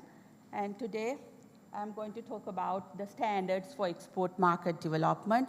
From today morning, you have learned something about the cultivation and what is the importance of this variety, TomEJC variety Sri Lanka. So in my presentation, I'm going to tell you about our experience from FRESH project about this variety. And FRESH is a fruit and vegetable for sustainable development diets, the healthy diets. So we are in the part of work package 4 in this project. Actually, work package 4 is a collaboration between Industrial Technology Institute, my institute, and University of Sydney, Australia. Professor Daniel Tan is a principal scientist from University of Sydney. And then Applied Horticulture Research, Australia. Dr. Jenny Ekman is the lead scientist from that institute, and ITI Sri Lanka. So in this work package for this CGIAR project, as clearly mentioned by the introduction, and collaboration between these two institutions with ITI. And our objective is to reduce post-harvest losses, improve food safety, and empower women and youth in fruit and vegetable value chains. To achieve this objective, we have selected 10 commodities. One is papaya, pineapple, beans, cabbage, tomato, 3 vegetables, 3 fruits, and leafy greens, 4 leafy greens. And mango is one of our important crop, and our focus is mostly on TomEJC variety. That is because that is the most important variety which has export potential. Okay, so you have learned a lot of things about TomEJC variety. I like to give tribute to Mr. Tom L. Lavala, who has given this beautiful variety to Sri Lanka. So because of him, today we are enjoying a good variety within our country. Okay, so when it comes to the quality, especially the export quality, it is really important to think about the definition for the quality. So fruits harvested at the correct stage of maturity with uniform size, well-shaped, clean, free from injury and rot, and noticeable insect damage. So whatever the fruits we are targeting to export market, we have to fulfill all these characteristics. So what are the factors affecting quality? External appearance, texture, taste and aroma, then chemical compositions, what is the sugar content, Briggs values and everything, and also nutritional value. That is also really important. And the next factor which connect with the quality is the food safety. That is very much important. It should be free from pesticide residues, and sometimes they consider about some other ethaphone-like compounds as well. So your fruit should be safe from all the contaminants. So this is one of the mango standards published by Australian government. So you can see what the characteristics which I showed in the previous slide. They have mentioned the general appearance and criteria, and also main defects and minor defects, physiological disorders, the temperature injury, and also under consignment criteria, they have mentioned about the chemical contaminants available in mango. So for TJC, we can follow the same procedure and prepare these guidelines for our mango varieties. Okay, so in previous presentations, I learned that the mango cultivation, TJC cultivation has increased a lot, 4 million trees in Sri Lanka. So very good news for our country. And the market availability of mango, TJC mango also increased. However, I'm very sad to see the quality available in the market. So the first picture was from roadside, the second one is from a supermarket. So why this is happening? So we have to be very much careful about the quality of TomEJC mango because it's a special variety. If you do not practice proper pre-harvest management practices at the pre-harvest level and then proper post-harvest management practices at the post-harvest level, you will end up with that type of quality. Therefore, and also it's really important to select the best planting material. You have to get that from the real mother plants. Otherwise, after a few generations, you will not get that correct shape and the quality of the fruit. Okay, even the fibrous content may vanish. Therefore, we have to think about these factors as well if you think about future export future of this wonderful fruit. Sorry. Okay, so then you have to stick to all these things if you are really feel to take this commodity to an upper position. So pre-harvest management, then so all the pre-harvest management practices including bagging is necessary for this variety.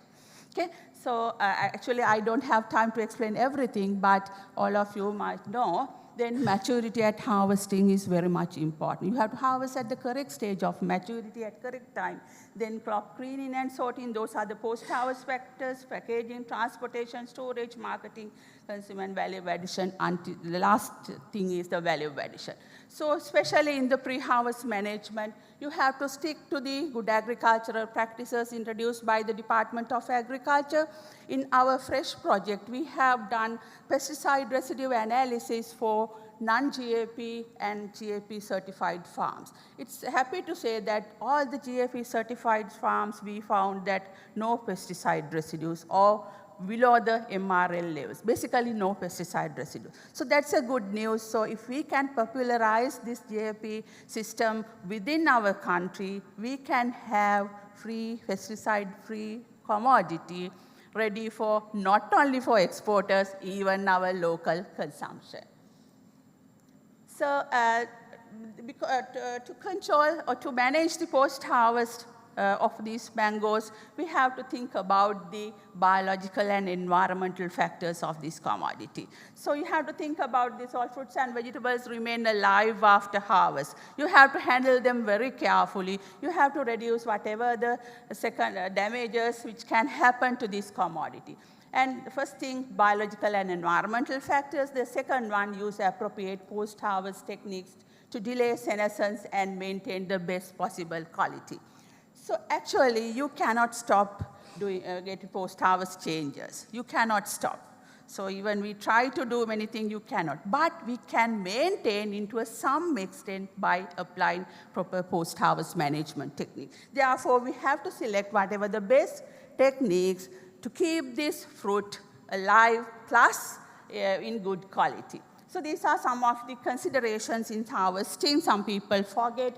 You have to collect, as I told you before, select the best stage of maturity depending on the maturity indexes, then time of harvest. It's really important for mango. You cannot harvest every time, all day. So you have to select the best time for harvesting, maybe between 9 and 3, and also method of harvesting is very much important. You have to,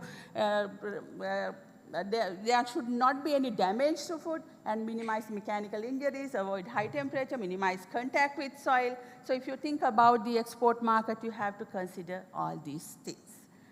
Then pack house operations. Once you harvest, you take your fruits and mangoes to pack house, then you have to maintain all possible things within your pack house, how to handle the food, how to leave the stock, then if you want to use some sanitizing, which type of sanitizers you can use. So that type of information you have to keep in your mind and you have to practice in order to get a good quality mango.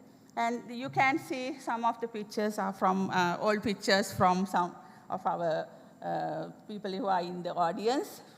And this is, you can do it maybe small scale as a small scale operation by manually, or you can use some semi-automatic or automated machinery for this activity, for sorting, grading, and even packaging. So now when we are progressing with this cultivar, actually we have to adhere to this type of things in future. And then you have to have a state-of-the-art pack house with all the quality management systems if you want to comply with the quality standards to send your consignments to foreign markets. And also the packaging. You have to stick to good packaging material for TJC mango, otherwise it is not acceptable in the overseas market. Depending on the buyer's specification, you can select whatever the packaging, and also you have to be very careful to retain the quality of the product when, by whatever the packaging you are using. And there are many post-harvest treatments recommended for TJC mangoes, so you can select, depending on your market, whatever the best suitable post-harvest treatment. Even we have developed biovaxers, and under this project also, work was started with Canadian grant IDRC project, and now we are continuing with some other wax formulation as well. So then you can extend the storage life of this TJC mango. And whatever the quality parameters, to maintain these quality parameters is very much important to get in order to get this type of TJC mango. And also you have to comply with quality management system. At the field level, GAP, as I told you before, then HACCP and other high-end quality system certifications you have to comply in order to get a good quality product to the market, and also to retain the acceptability of this commodity in the international scenario. So then irradiation treatment also practiced by other countries, even Australia. From Australia to New Zealand, they send mangoes through irradiation technology as a sterilization technique for especially fruit fly.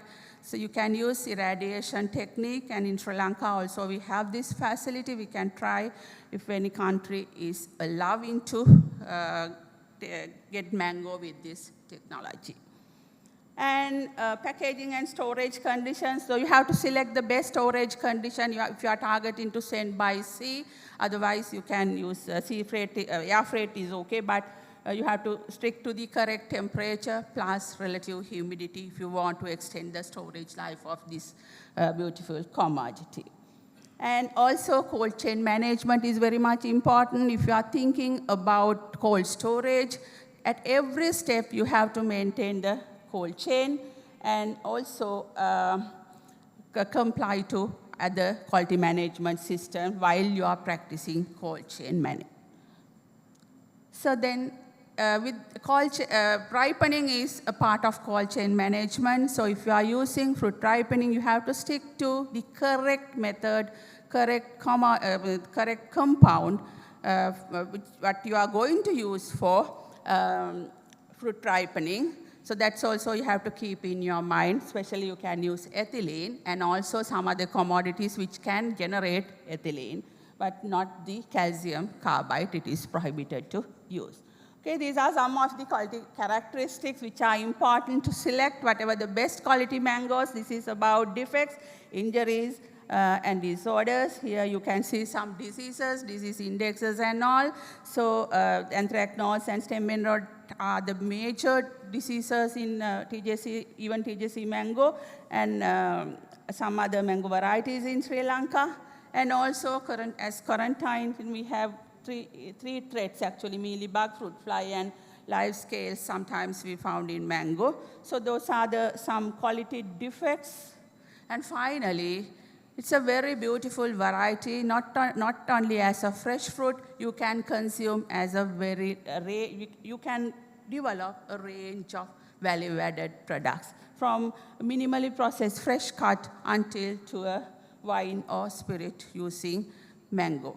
Okay? So there are many opportunities, not only using fresh ripe mango, but even using raw mango. So therefore, with all this opportunity, we can utilize whatever the improved cultivation of our TJC variety for our future income generation or foreign exchange activity.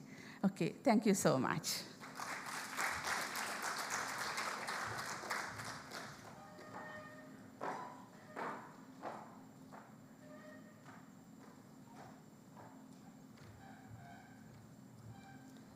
Thank you, Dr. Ilmi.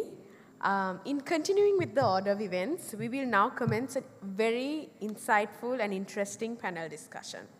And we encourage everyone here to share your learnings, to ask as many questions, and be engaged with this panel discussion. So first of all, I would like to invite Mr. Malik Sherifdeen, Deputy Country Director from Market Development Facility, to the stage, who will be moderating the session.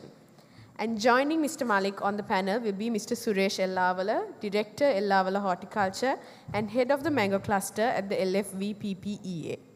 Joining him will be Mr. Rajiv Disanayaka, Executive Vice President and Head of the SME and Microfinance of Hatton National Bank. With him will also be Dr. Shiromani Edirimana, Director General of the Department of Agriculture. And finally, Mr. Rizvi Zahid, Chairman of the Sri Lanka Agripreneurs Forum and previous Managing Director of Haley's Agriculture. Malik, over to you.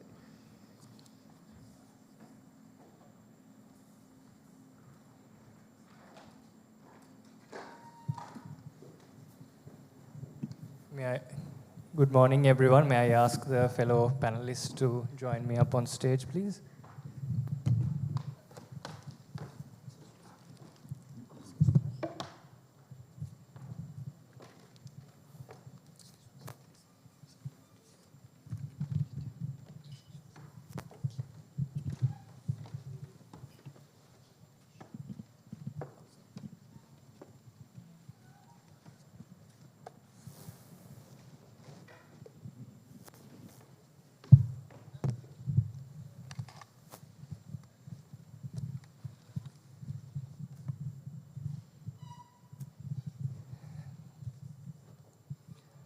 Thank you, Suhela. So, good morning, everyone.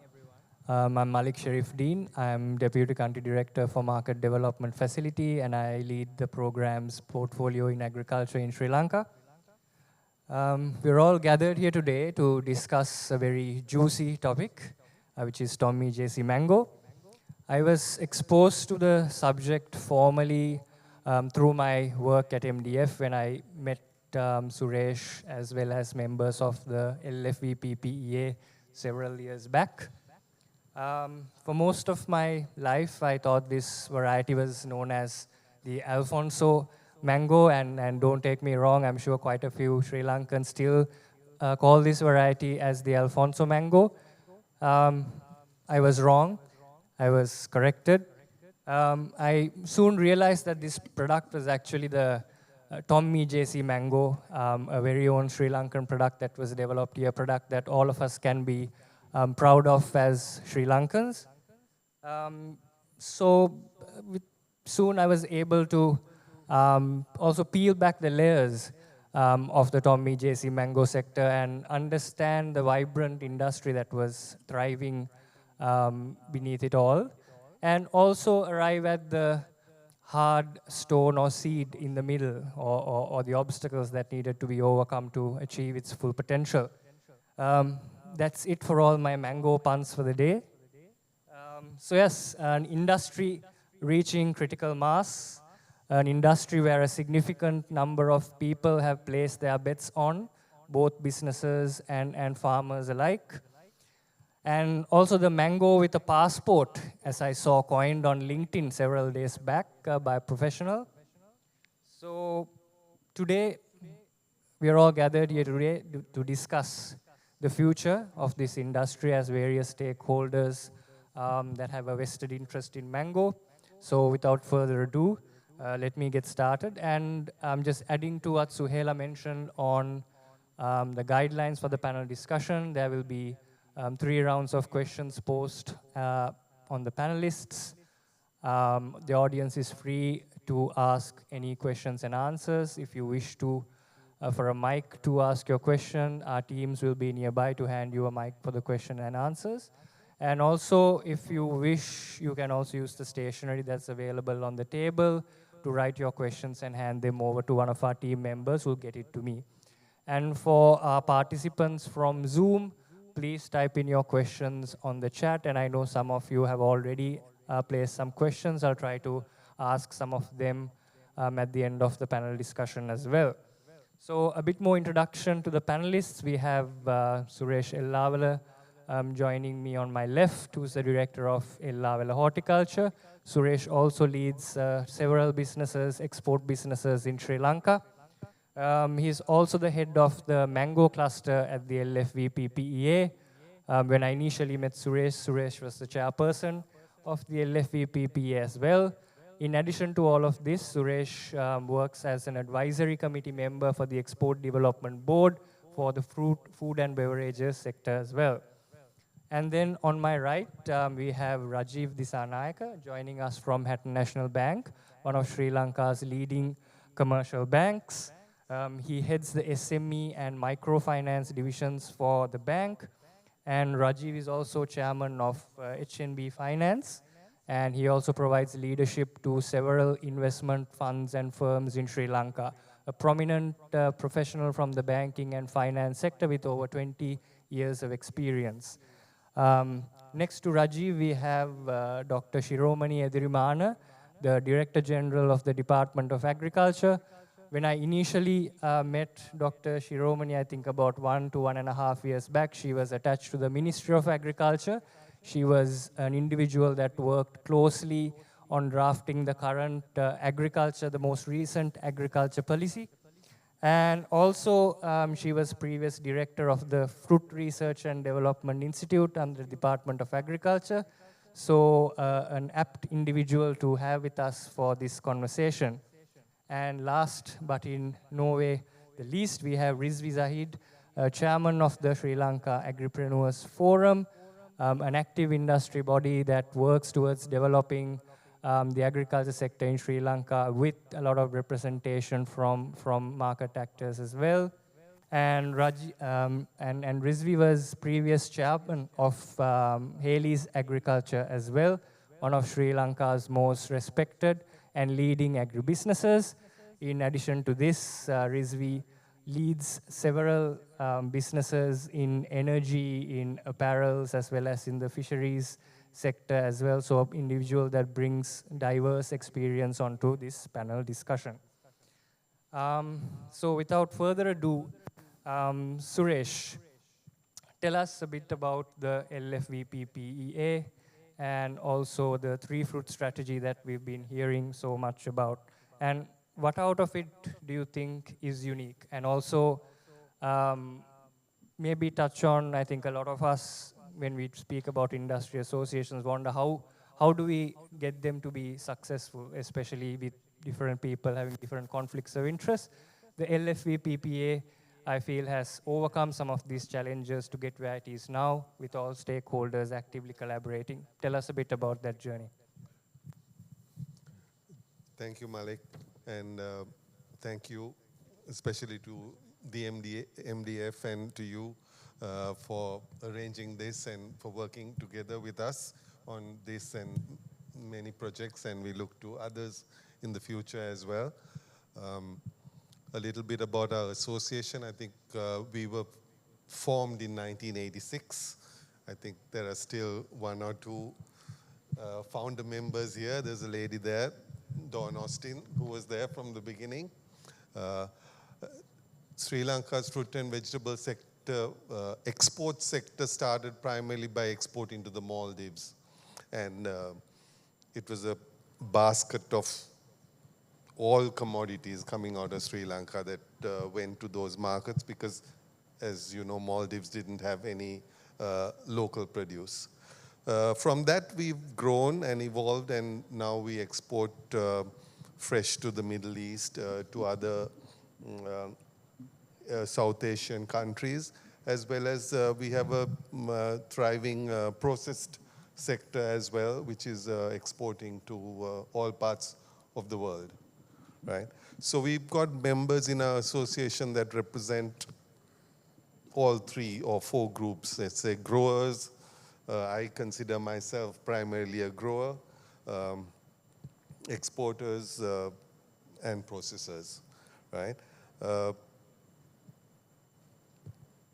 From coming to the three-fruit strategy, about 5 or 6 years ago, I think we worked together with ITC in developing our association's strategy. And at that time, we identified 5 fruits that we thought would be the focus of our future drive in developing exports. From that, we reduced it to mango, banana, and pineapple to be the focus of expanding exports. Now we've again expanded that, and now we are with 6, a basket of 6. So the key challenge that we have is because we have limited volumes in most of the products that our sector works with. So we look to focusing on specific products that will help us gain critical mass and try to add to the basket of known Sri Lankan agri-produce that is exported, like tea, rubber, coconut, or spices, which have had a tradition of 200 years, or with spices, thousands of years. So our association's real vision is to becoming a supplier of choice in the global market for our 3 fruits. Thank you.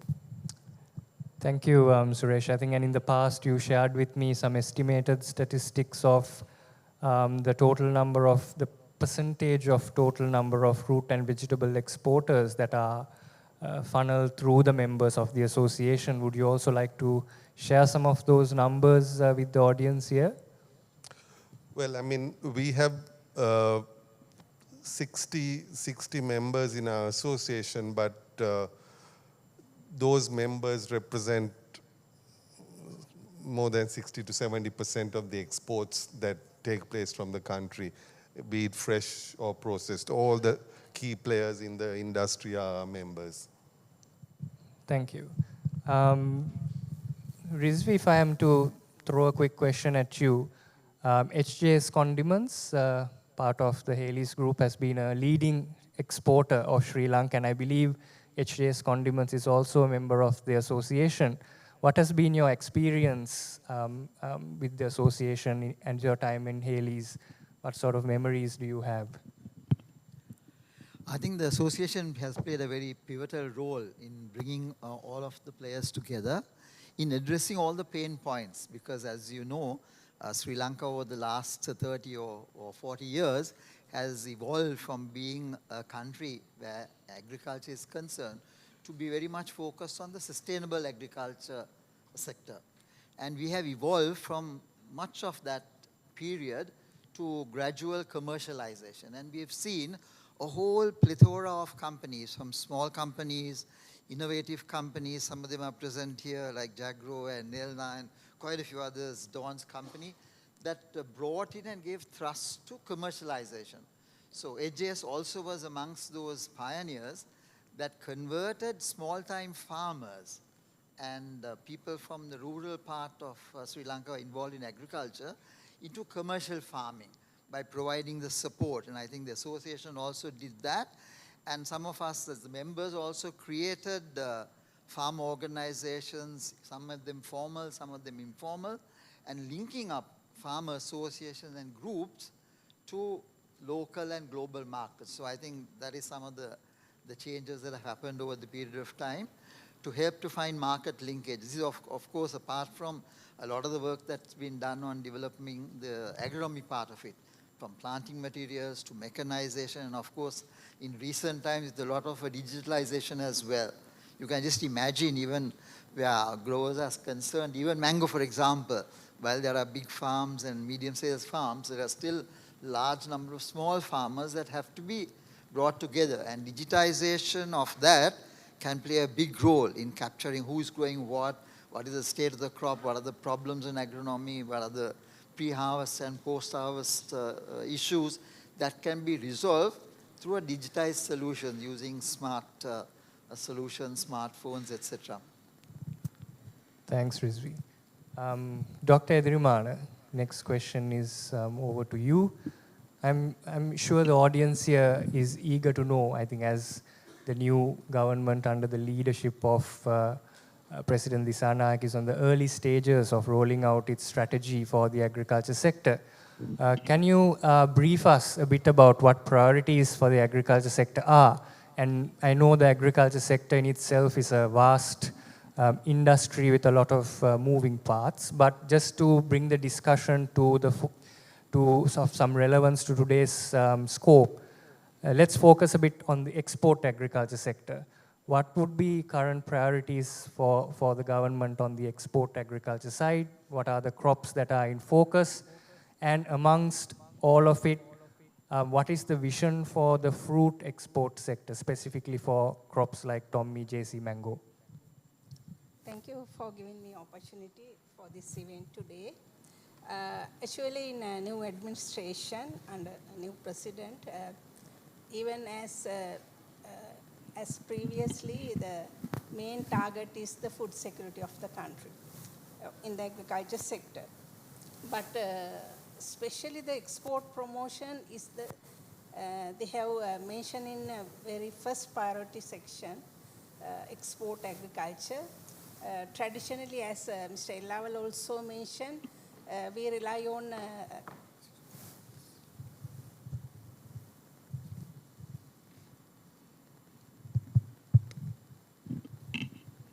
main three crops, tea, rubber, and coconut, and then some spices. But later on, we moved to some other non-traditional crops like fruits and also vegetables. So in the present government also targeting especially that fruit crop sector. The major fruits we consider, because most of the tropical fruits they have very high potential for the export market.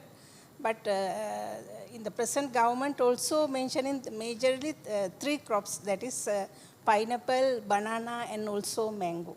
So these are the three major crops we are focusing to develop as export industry. In very recently, we have signed agreement between China and Sri Lanka to export pineapples. So now we are trying to export. There are some other problems to send pineapple, but we are trying to develop that industry. And the next is the mango. Mango industry is the first, next. But in this one, we have some more way to go. Especially now we are targeting to develop all our orchards to GAP, that is good agriculture practices. And also we need to develop our facilities for processing and also the other things like the certification and that type of things we need to do. So that thing we are focusing mainly in that even present government. Thank you, Dr. Edirimana. Rajiv, so the central bank has imposed a mandatory lending target of 10% being to the agriculture sector. But we get the sense that HNB is currently doing or striving to do much more than this. I mean, we all probably have come across headlines in the recent press of the various initiatives and partnerships that HNB has undertaken. And I think I personally am aware of a previous partnership with Haley's Agriculture as well for the promotion of agricultural machinery. And more recently, we've also invited to an event there, which was a collaboration between the Agripreneurs Forum, CGIAR, and modern agri companies of those nature to promote agri-technologies. So tell us, does HNB see an opportunity in agriculture that maybe most of the other financing entities don't see? Tell us a bit about the thinking of the bank. Thank you, Malik. Good morning to everyone. And let me thank the organizers for inviting HNB, recognizing its role it plays in the agriculture sector. So you're right, this 10% from central bank was there for a long time. As a bank, we probably do around 13, 14% in terms of our overall portfolio in the agriculture sector. But more importantly, if you look at the SME sector, we have around 25% of the SME portfolio in agriculture. And if you look at micro sector, we have about 65% of the micro portfolio in agri sector. So that shows that we have done a lot with the small scale agriculture or the farmers in terms of helping them have access to finance. And even if you look at the subsidy scheme that central bank has, the NCRC scheme, we are the largest participating financial institution in the NCRC scheme. And last year we have disbursed over 10 billion rupees for small scale farmers under this scheme. And yes, that's about lending, but as a bank, we want to play a bigger role in agriculture. And if you look at agriculture for the country, around 8% of the GDP contribution comes from directly from agriculture. But if you look at the indirect contribution, I believe it could be even more than double, maybe close to around 20%. And around 25 to 30% of the working population is involved in agriculture. And if you look at exports, 15 to 20% comes from agriculture. So it shows the importance agriculture plays in the overall economy. And as Director General mentioned, that's why the government is also fairly placing a lot of importance on this sector. So as a bank, in addition to lending, we want to participate to see how we can be involved in reducing wastage, improving yields, finding better markets for agriculture, bringing in new technology for agriculture, and also help value addition. So these are some of the things we want to be involved. And as a bank, we can't do all these alone. And that's the reason why we have engaged with various partners. You mentioned Agripreneur Forum, you mentioned several corporates that we have entered into partnerships. And we want to collaborate with all of these different parties, different stakeholders in order to drive this agenda.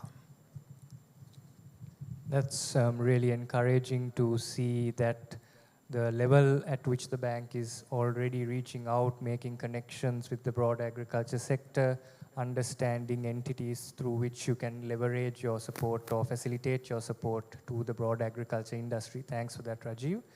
So, Rizvi, being a veteran in the agriculture sector and also being an investor for businesses in other industries, you have the option, I think, after maybe your stint at Haley's Agriculture, to take a step back from agriculture, focus on some of the other industries. But in your opinion, what has Sri Lanka got going right for the agriculture sector? I think in most discussions when we talk about any topic nowadays, it's all doom and gloom, and we all hear the negatives, and we are quick to jump to discuss the negatives as well. But in your opinion, what has Sri Lanka got going right for it at the moment? And what's still keeping you excited and engaged in the agriculture sector, even in a for-profit capacity, engaging in institutes like the Agripreneurs Forum? What's driving you? What's keeping you excited? Thank you, Malik. I think it's very clear that, as was discussed a few minutes ago, that the vast majority of the people of Sri Lanka are involved in agriculture, 30%. And the fact that nearly 8% of our GDP comes from agriculture. More importantly is that our agro biodiversity, the dependency on the land, etc., is so unique. The people, and also in the current context, why I am fascinated now is that unlike in the previous generation of agriculturalists or farmers or even entrepreneurs, we see a lot of young people coming in, and they are taking inspiration from some of the pioneers. Apart from the organized big companies like Haley's and CIC, we see a lot of entrepreneurs, and I again would like to name a few who are here in the hall as well, from Suresh to Jagat and Dr. Nugavella and a few others here. Forgive me if I miss your names. You all have provided an inspiration to make use of Sri Lanka's natural resource.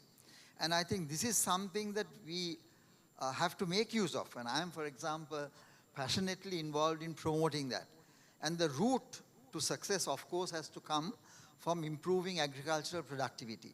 We have a few legacies in Sri Lanka, and one of those unfortunate legacies is that firstly we are limited by land size. And due to land fragmentation policies of the past, our unit of production is small. So I remember, for example, Jagat Fernando is here. When he started Jagro, he was looking for land, and he came to Haley's and he negotiated and leased out one of the Haley's estates to start Jagro. So that gave economies of scale. So similarly, a lot of you in the audience here went and looked at nucleus farms. We were restricted by land sizes, so we had to have 20 acres or 50 acres as well. But some of the others were more entrepreneurial and set up nucleus farms, because if you want to get scale up volumes, and then depend on a whole stream of outgrowers. So why I'm still very passionate and believe strongly that agriculture can provide the fillip for Sri Lanka's economic resurgence and tide over a lot of the issues, even with tariffs, etc., is that we have a lot of things going good for us. If you look at the spice sector, if you look at the cinnamon and a lot of our spices as well, apart from our tea, the TJC mango is a fantastic concept, because thanks again to Suresh's father, Tommy Elavala, who gave that initial innovative spark. The TJC mango is something that can be built up into a long, sustainable value chain that can have a lot of value. So these are these many, many stories across, apart from my initial foray with gherkins, which we developed and took from humble backwaters of Sri Lanka to McDonald's and globally all over the world and to Japan as well. It's very, very, I think, optimistic. The outlook is very optimistic that we can use agriculture, but we need a right mix of ingredients, one of which is, of course, the agronomy. There are scale economies. We look at the business models in terms of nucleus farms plus outgrowers, and a strong market focus, and that is very key to have sustainable markets. Fortunately for TJC mangoes, there is still a domestic market as well, and you can do a lot of things with innovative presentation and packaging. But globally, I think the world's a stage, and for this we need to find sustainable market access, which has to come from getting partners globally. So those partners can come through equity partnerships, collaborations, sales agreements, etc. And also today there are huge instruments like the internet and e-commerce. In my day we used to travel to almost every global fair in the world, fruit or vegetable or a food fair, and look at what are the opportunities and make connections with people. So that resulted in companies like Haley's having long-term partnership with Sanyo Foods in Japan, for example. So you have to have a whole network of people, have an outward focus, and look for market access and build on those linkages. And I'm sure TJC is ripe and ready to ride that wave and grow to a scale that will really be a game changer, not only for the fruit and vegetable sector, but also for the agriculture sector. Thanks, Rizwan. Just touching on something that we were discussing before as well around technology adoption. I think that we do understand that to accelerate growth beyond the point that we are in many value chains and sectors, that technology adoption is critical. What are the sentiments of the general agribusiness sector around technology adoption? We get the sense that there's still some sort of resistance to adopting certain types of technologies, and we have one of our partners, for example, from Hatch, that is developing an innovative tool on storytelling, actually traceability technology and AI to support digital storytelling to promote certain brands. What is your take or your general understanding on the potential for those types of technologies and then also the customer receptivity, to put it that way? Transformation where technology is concerned, looking at some indicators. You mentioned Hatch, for example, and this whole startup ecosystem where agri-startups are beginning to get a lot of traction. If you look at all the types of innovations that are happening and the startup culture, particularly agriculture, we can see a lot of individuals, young people, who are partnering with people in the universities and who are technologists as well, and coming up with concepts using digital platforms and the startup culture to adopt technology. So I think there is a lot going, and I'm very, very optimistic that in the previous time you have these learning cycles. People resist technology, resist change, but now I think the large number of people involved in agriculture are embracing technologies and using these digital tools, the digital platforms. I know I've personally worked with a lot of you in the audience as well, and I'm glad to notice that there is a huge quantum change in thinking, that technology is a must. I think a lot of questions that was asked, Jagat asked about sterilization, for example, on fruit fly control, and Dawn and her company is looking at using platforms, and so I'm sure a lot of you. So I think we must embrace technology, and we must change the mindset that technology can be a driver not only to improve productivity, but get right the quality and access to markets as well. Thank you, Rizvi. So Suresh, coming back to TomEJC Mango, I think the previous speakers also mentioned about certain characteristics and traits of the TomEJC variety when you compare it with some of the other varieties available in the market. So what is the TomEJC Mango? What's so special about it? And touch on the business case for TomEJC Mango, especially for the different types of stakeholders that are engaged. Well, I think we'll come to the business case, but so obviously the business case is what drives any sector, right? But for that, I think when we started growing mango in 1992 in Dambulla, we collected almost all the varieties that we had in the country, and also imported varieties. But we focused on growing two varieties which were at that time the accepted varieties, Karta Kolombang and Villard, right? We soon realized that it was not possible to develop an export business based on these varieties. There were problems associated with it. One of the key factors was neither of them were regular bearers, right? And then we had pest and disease issues. Dr. Ilmi raised some of these things, stem end rot, etc., right? So fortunately, say about 7, 8, 10 years or longer into our project, my father also had retired from some of his other activities, and he started spending more and more time in Dambulla. And there was a Filipino gentleman who was also working with, I believe, the Department of Agriculture in Mahiluppalam, who had a background with mango cultivation. So between the two of them, they evaluated everything and developed what we had, and we came up, or they came up with a variety that is the TomEJC Mango, which is a very regular bearer. That is one of the key factors there, right?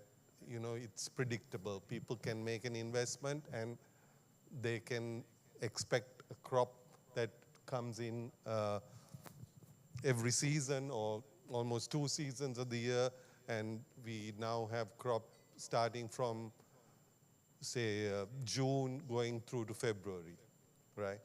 On top of that, it's a beautiful fruit. It's got a lovely coloration. The flesh is with very little fiber, and it has a lovely blend of sweet and tanginess to it.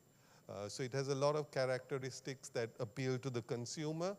We can give a quality product without, previously when people went to the market and bought 6 fruit and went home, they were not sure whether they could even eat 2. Something will have some disease in it, another will have worms in it, and so we've changed that paradigm, right? At the same time, we've introduced new techniques in how to grow mango. And in doing so, it's brought in other people to grow, right?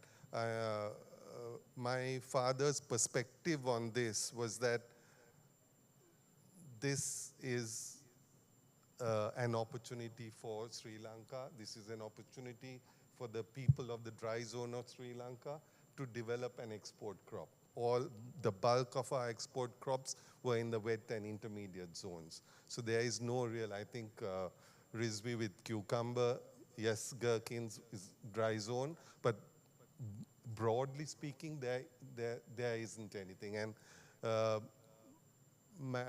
TJC mango presented that opportunity, right? So we were able to develop a certain technology and planting material that we were also able to share with other growers, right? And as many people are keen to get into agriculture, people don't have the knowledge. So if you're willing to share knowledge, I think that is also one of the key reasons as to why this product and this sector has taken off. And as a company and as an association both, I think that is what we are trying to achieve in this forum, as well as broadly speaking in developing, taking it beyond companies to making it an industry for the country.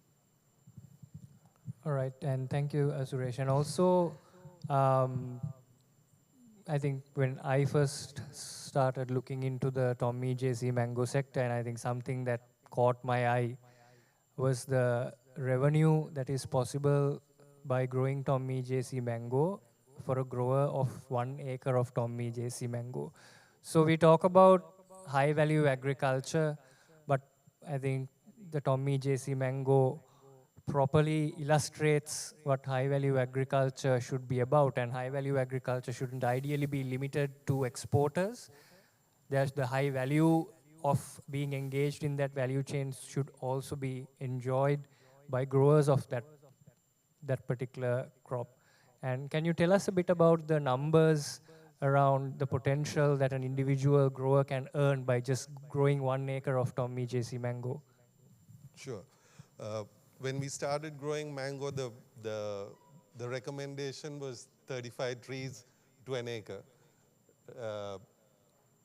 Then we evolved that, and now under ultra high density, people go up to 600 plus. But in Sri Lanka, we find that the weather is really not optimal for going for that level of density, because the vegetative growth is too high. But something between 100 and 200, 160, 200 works well, right? So our recommendation is that a tree, a well-managed tree, can produce 50 kilos, 100 fruit per tree, right? Doctor mentioned that the Sri Lanka's averages from the research that we've done is it's between 20 and 30. So there is potential to improve. We have to look at it from a positive point of view and try to take all our growers up to that level. Today's prices at farm gate are between 200 and 300 a kilo, right? I mean, there are times when it goes up to 600, even 1,000, but on an average, it can be at that range, right? So 200 trees, 50 kilos, 10 tons, 200 rupees is 2 million, or 300 is 3 million, 2.5 million. An acre is what a farmer can expect to get, right? His costs, when you look at a period of, say, 4 to 5 years, right, will come out to under 25,000 rupees a tree, right? And if you work out the math, that will work out to something like 15, 16 kilos of crop, right? So between that and 50, that's the potentiality that a farmer has to get from an acre. So most farmers are earning well, and that's why you get more and more people growing TomEJC mangoes. And in fact, I think there's almost no other variety of mango that new growers who are growing things commercially are putting on the ground. What we would like to see, though, is especially in a lot of the government programs or even some private sector initiatives, NGO initiatives, they give 2-3 plants per farmer. Yes, this is a good contribution towards food security, but if we are looking at developing exports, right? And I don't think that model is really suitable for developing exports. We want to see a commercial scale of farming taking place.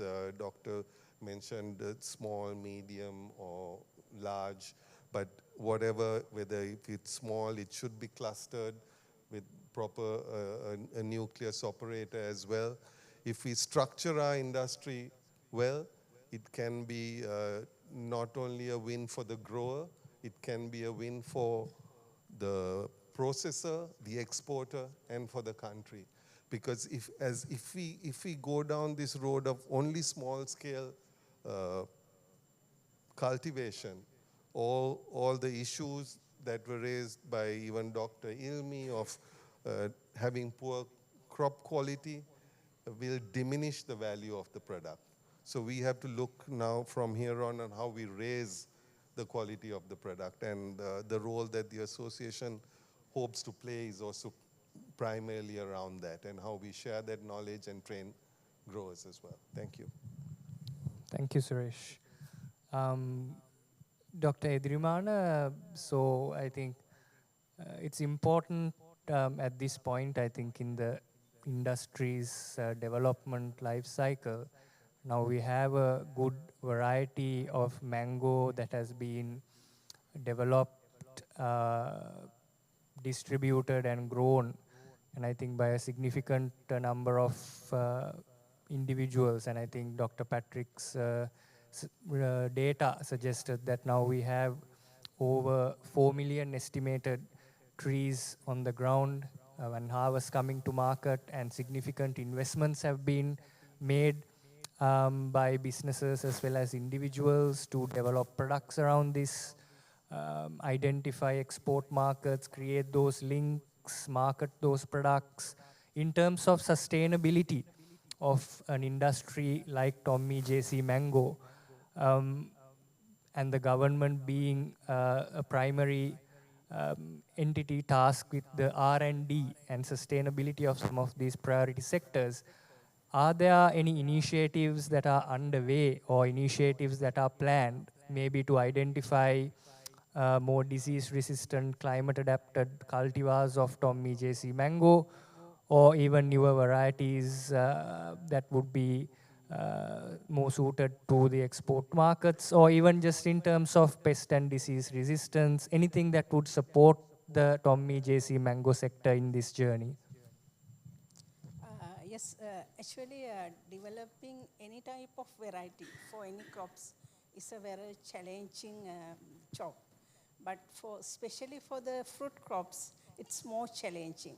So the TomEJC is a marvelous variety which developed by the private sector, and also some involvement in the government sector, even in the initial stage.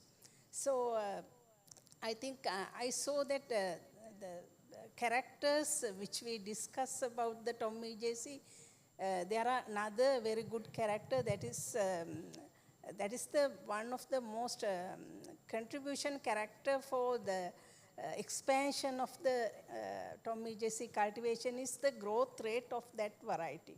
It has very high growth rate, and within, I think, sometimes less than 2 years it's bearing. So therefore, most of the people, most of the farmers are very interesting about that variety, because normally most of the other mango varieties maybe take more than 5 years to bear, but this variety has very marvelous character, except all these other characters, others mentioned that the quality and the color and everything. And other thing is, as mentioned by Mr. Lavala, that this variety is introduced with a package of practices, not just a variety. So all the practices, maybe the spacing, how to prune in, and also how to train the plant, and especially that bagging technology for the post-harvest development and all this. So therefore, this variety is very popular among all growers, and now even the government sector highly collaborative for that one. We even government sector is producing planting material with the original plants were given by the Mr. Lavala's farm. So even other partners, maybe sometimes some large-scale projects also promoted.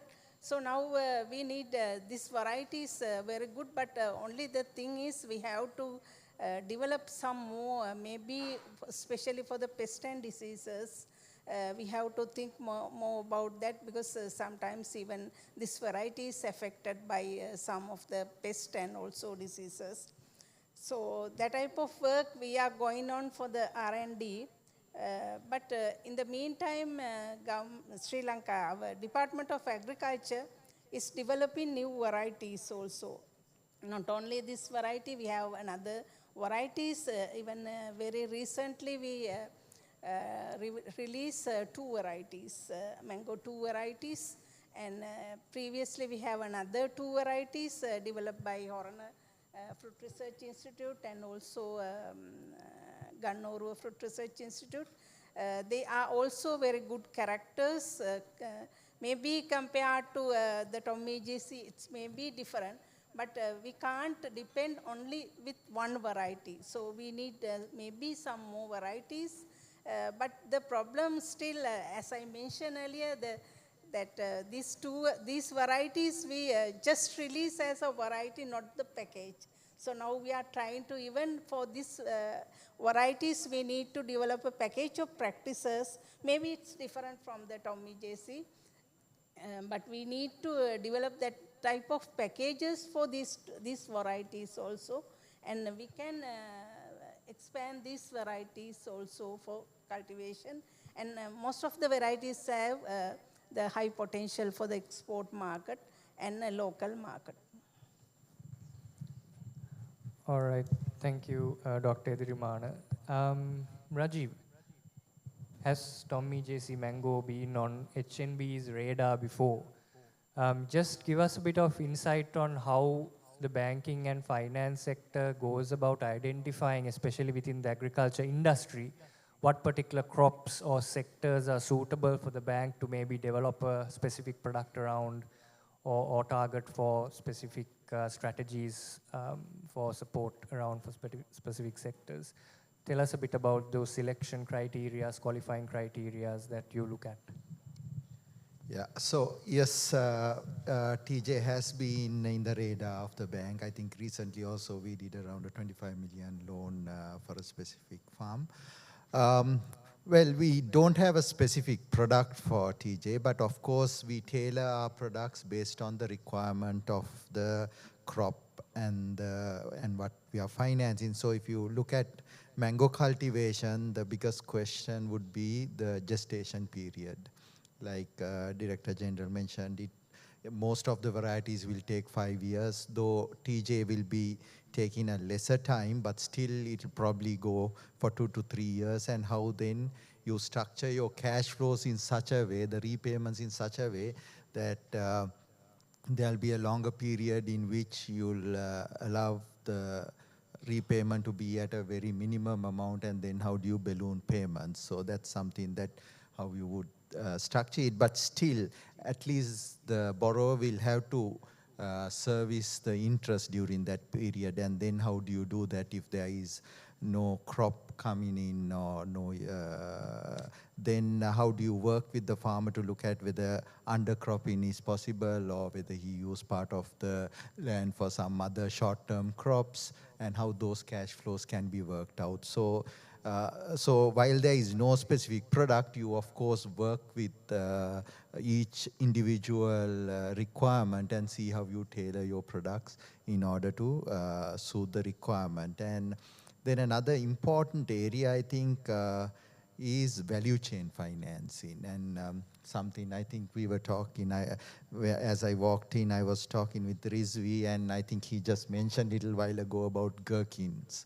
How Haley's went into gherkins, supplying gherkins to McDonald's, and how HNB partnered Haley's in order to fund thousands of farmers to grow gherkin with a buyback agreement coming from Haley's. So that was a very successful collaboration of two large entities to help thousands of farmers to have access to finance.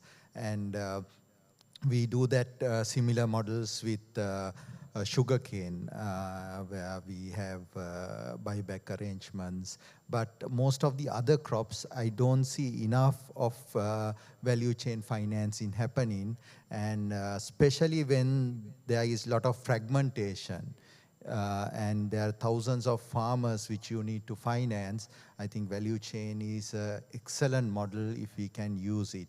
And also on this particular TJ, if especially there is outgrower model that is being used, I think we can really look at value chain financing to successfully finance a large number of farmers more economically, and also pass on the benefit of lower cost to those farmers. And just a quick follow-up on that, Rajiv. I understand that depending on the crop and the sector, the information that is available publicly to support with decision-making might be less. For example, when even programs like ours, when we explore niche new opportunities or crops, sometimes we struggle to find the right information, the right data points to support our decision-making and strategy. What's generally the bank sentiment around this? Are you satisfied with generally the information available on certain types of crops, business models, returns on investment? Where does the bank generally source that sort of information from?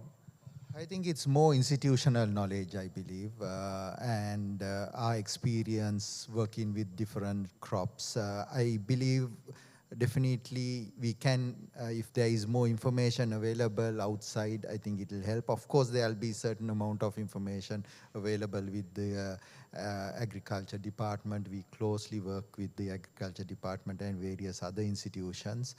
But also it's mainly about how you then understand the cash flows, right? And how you see the markets.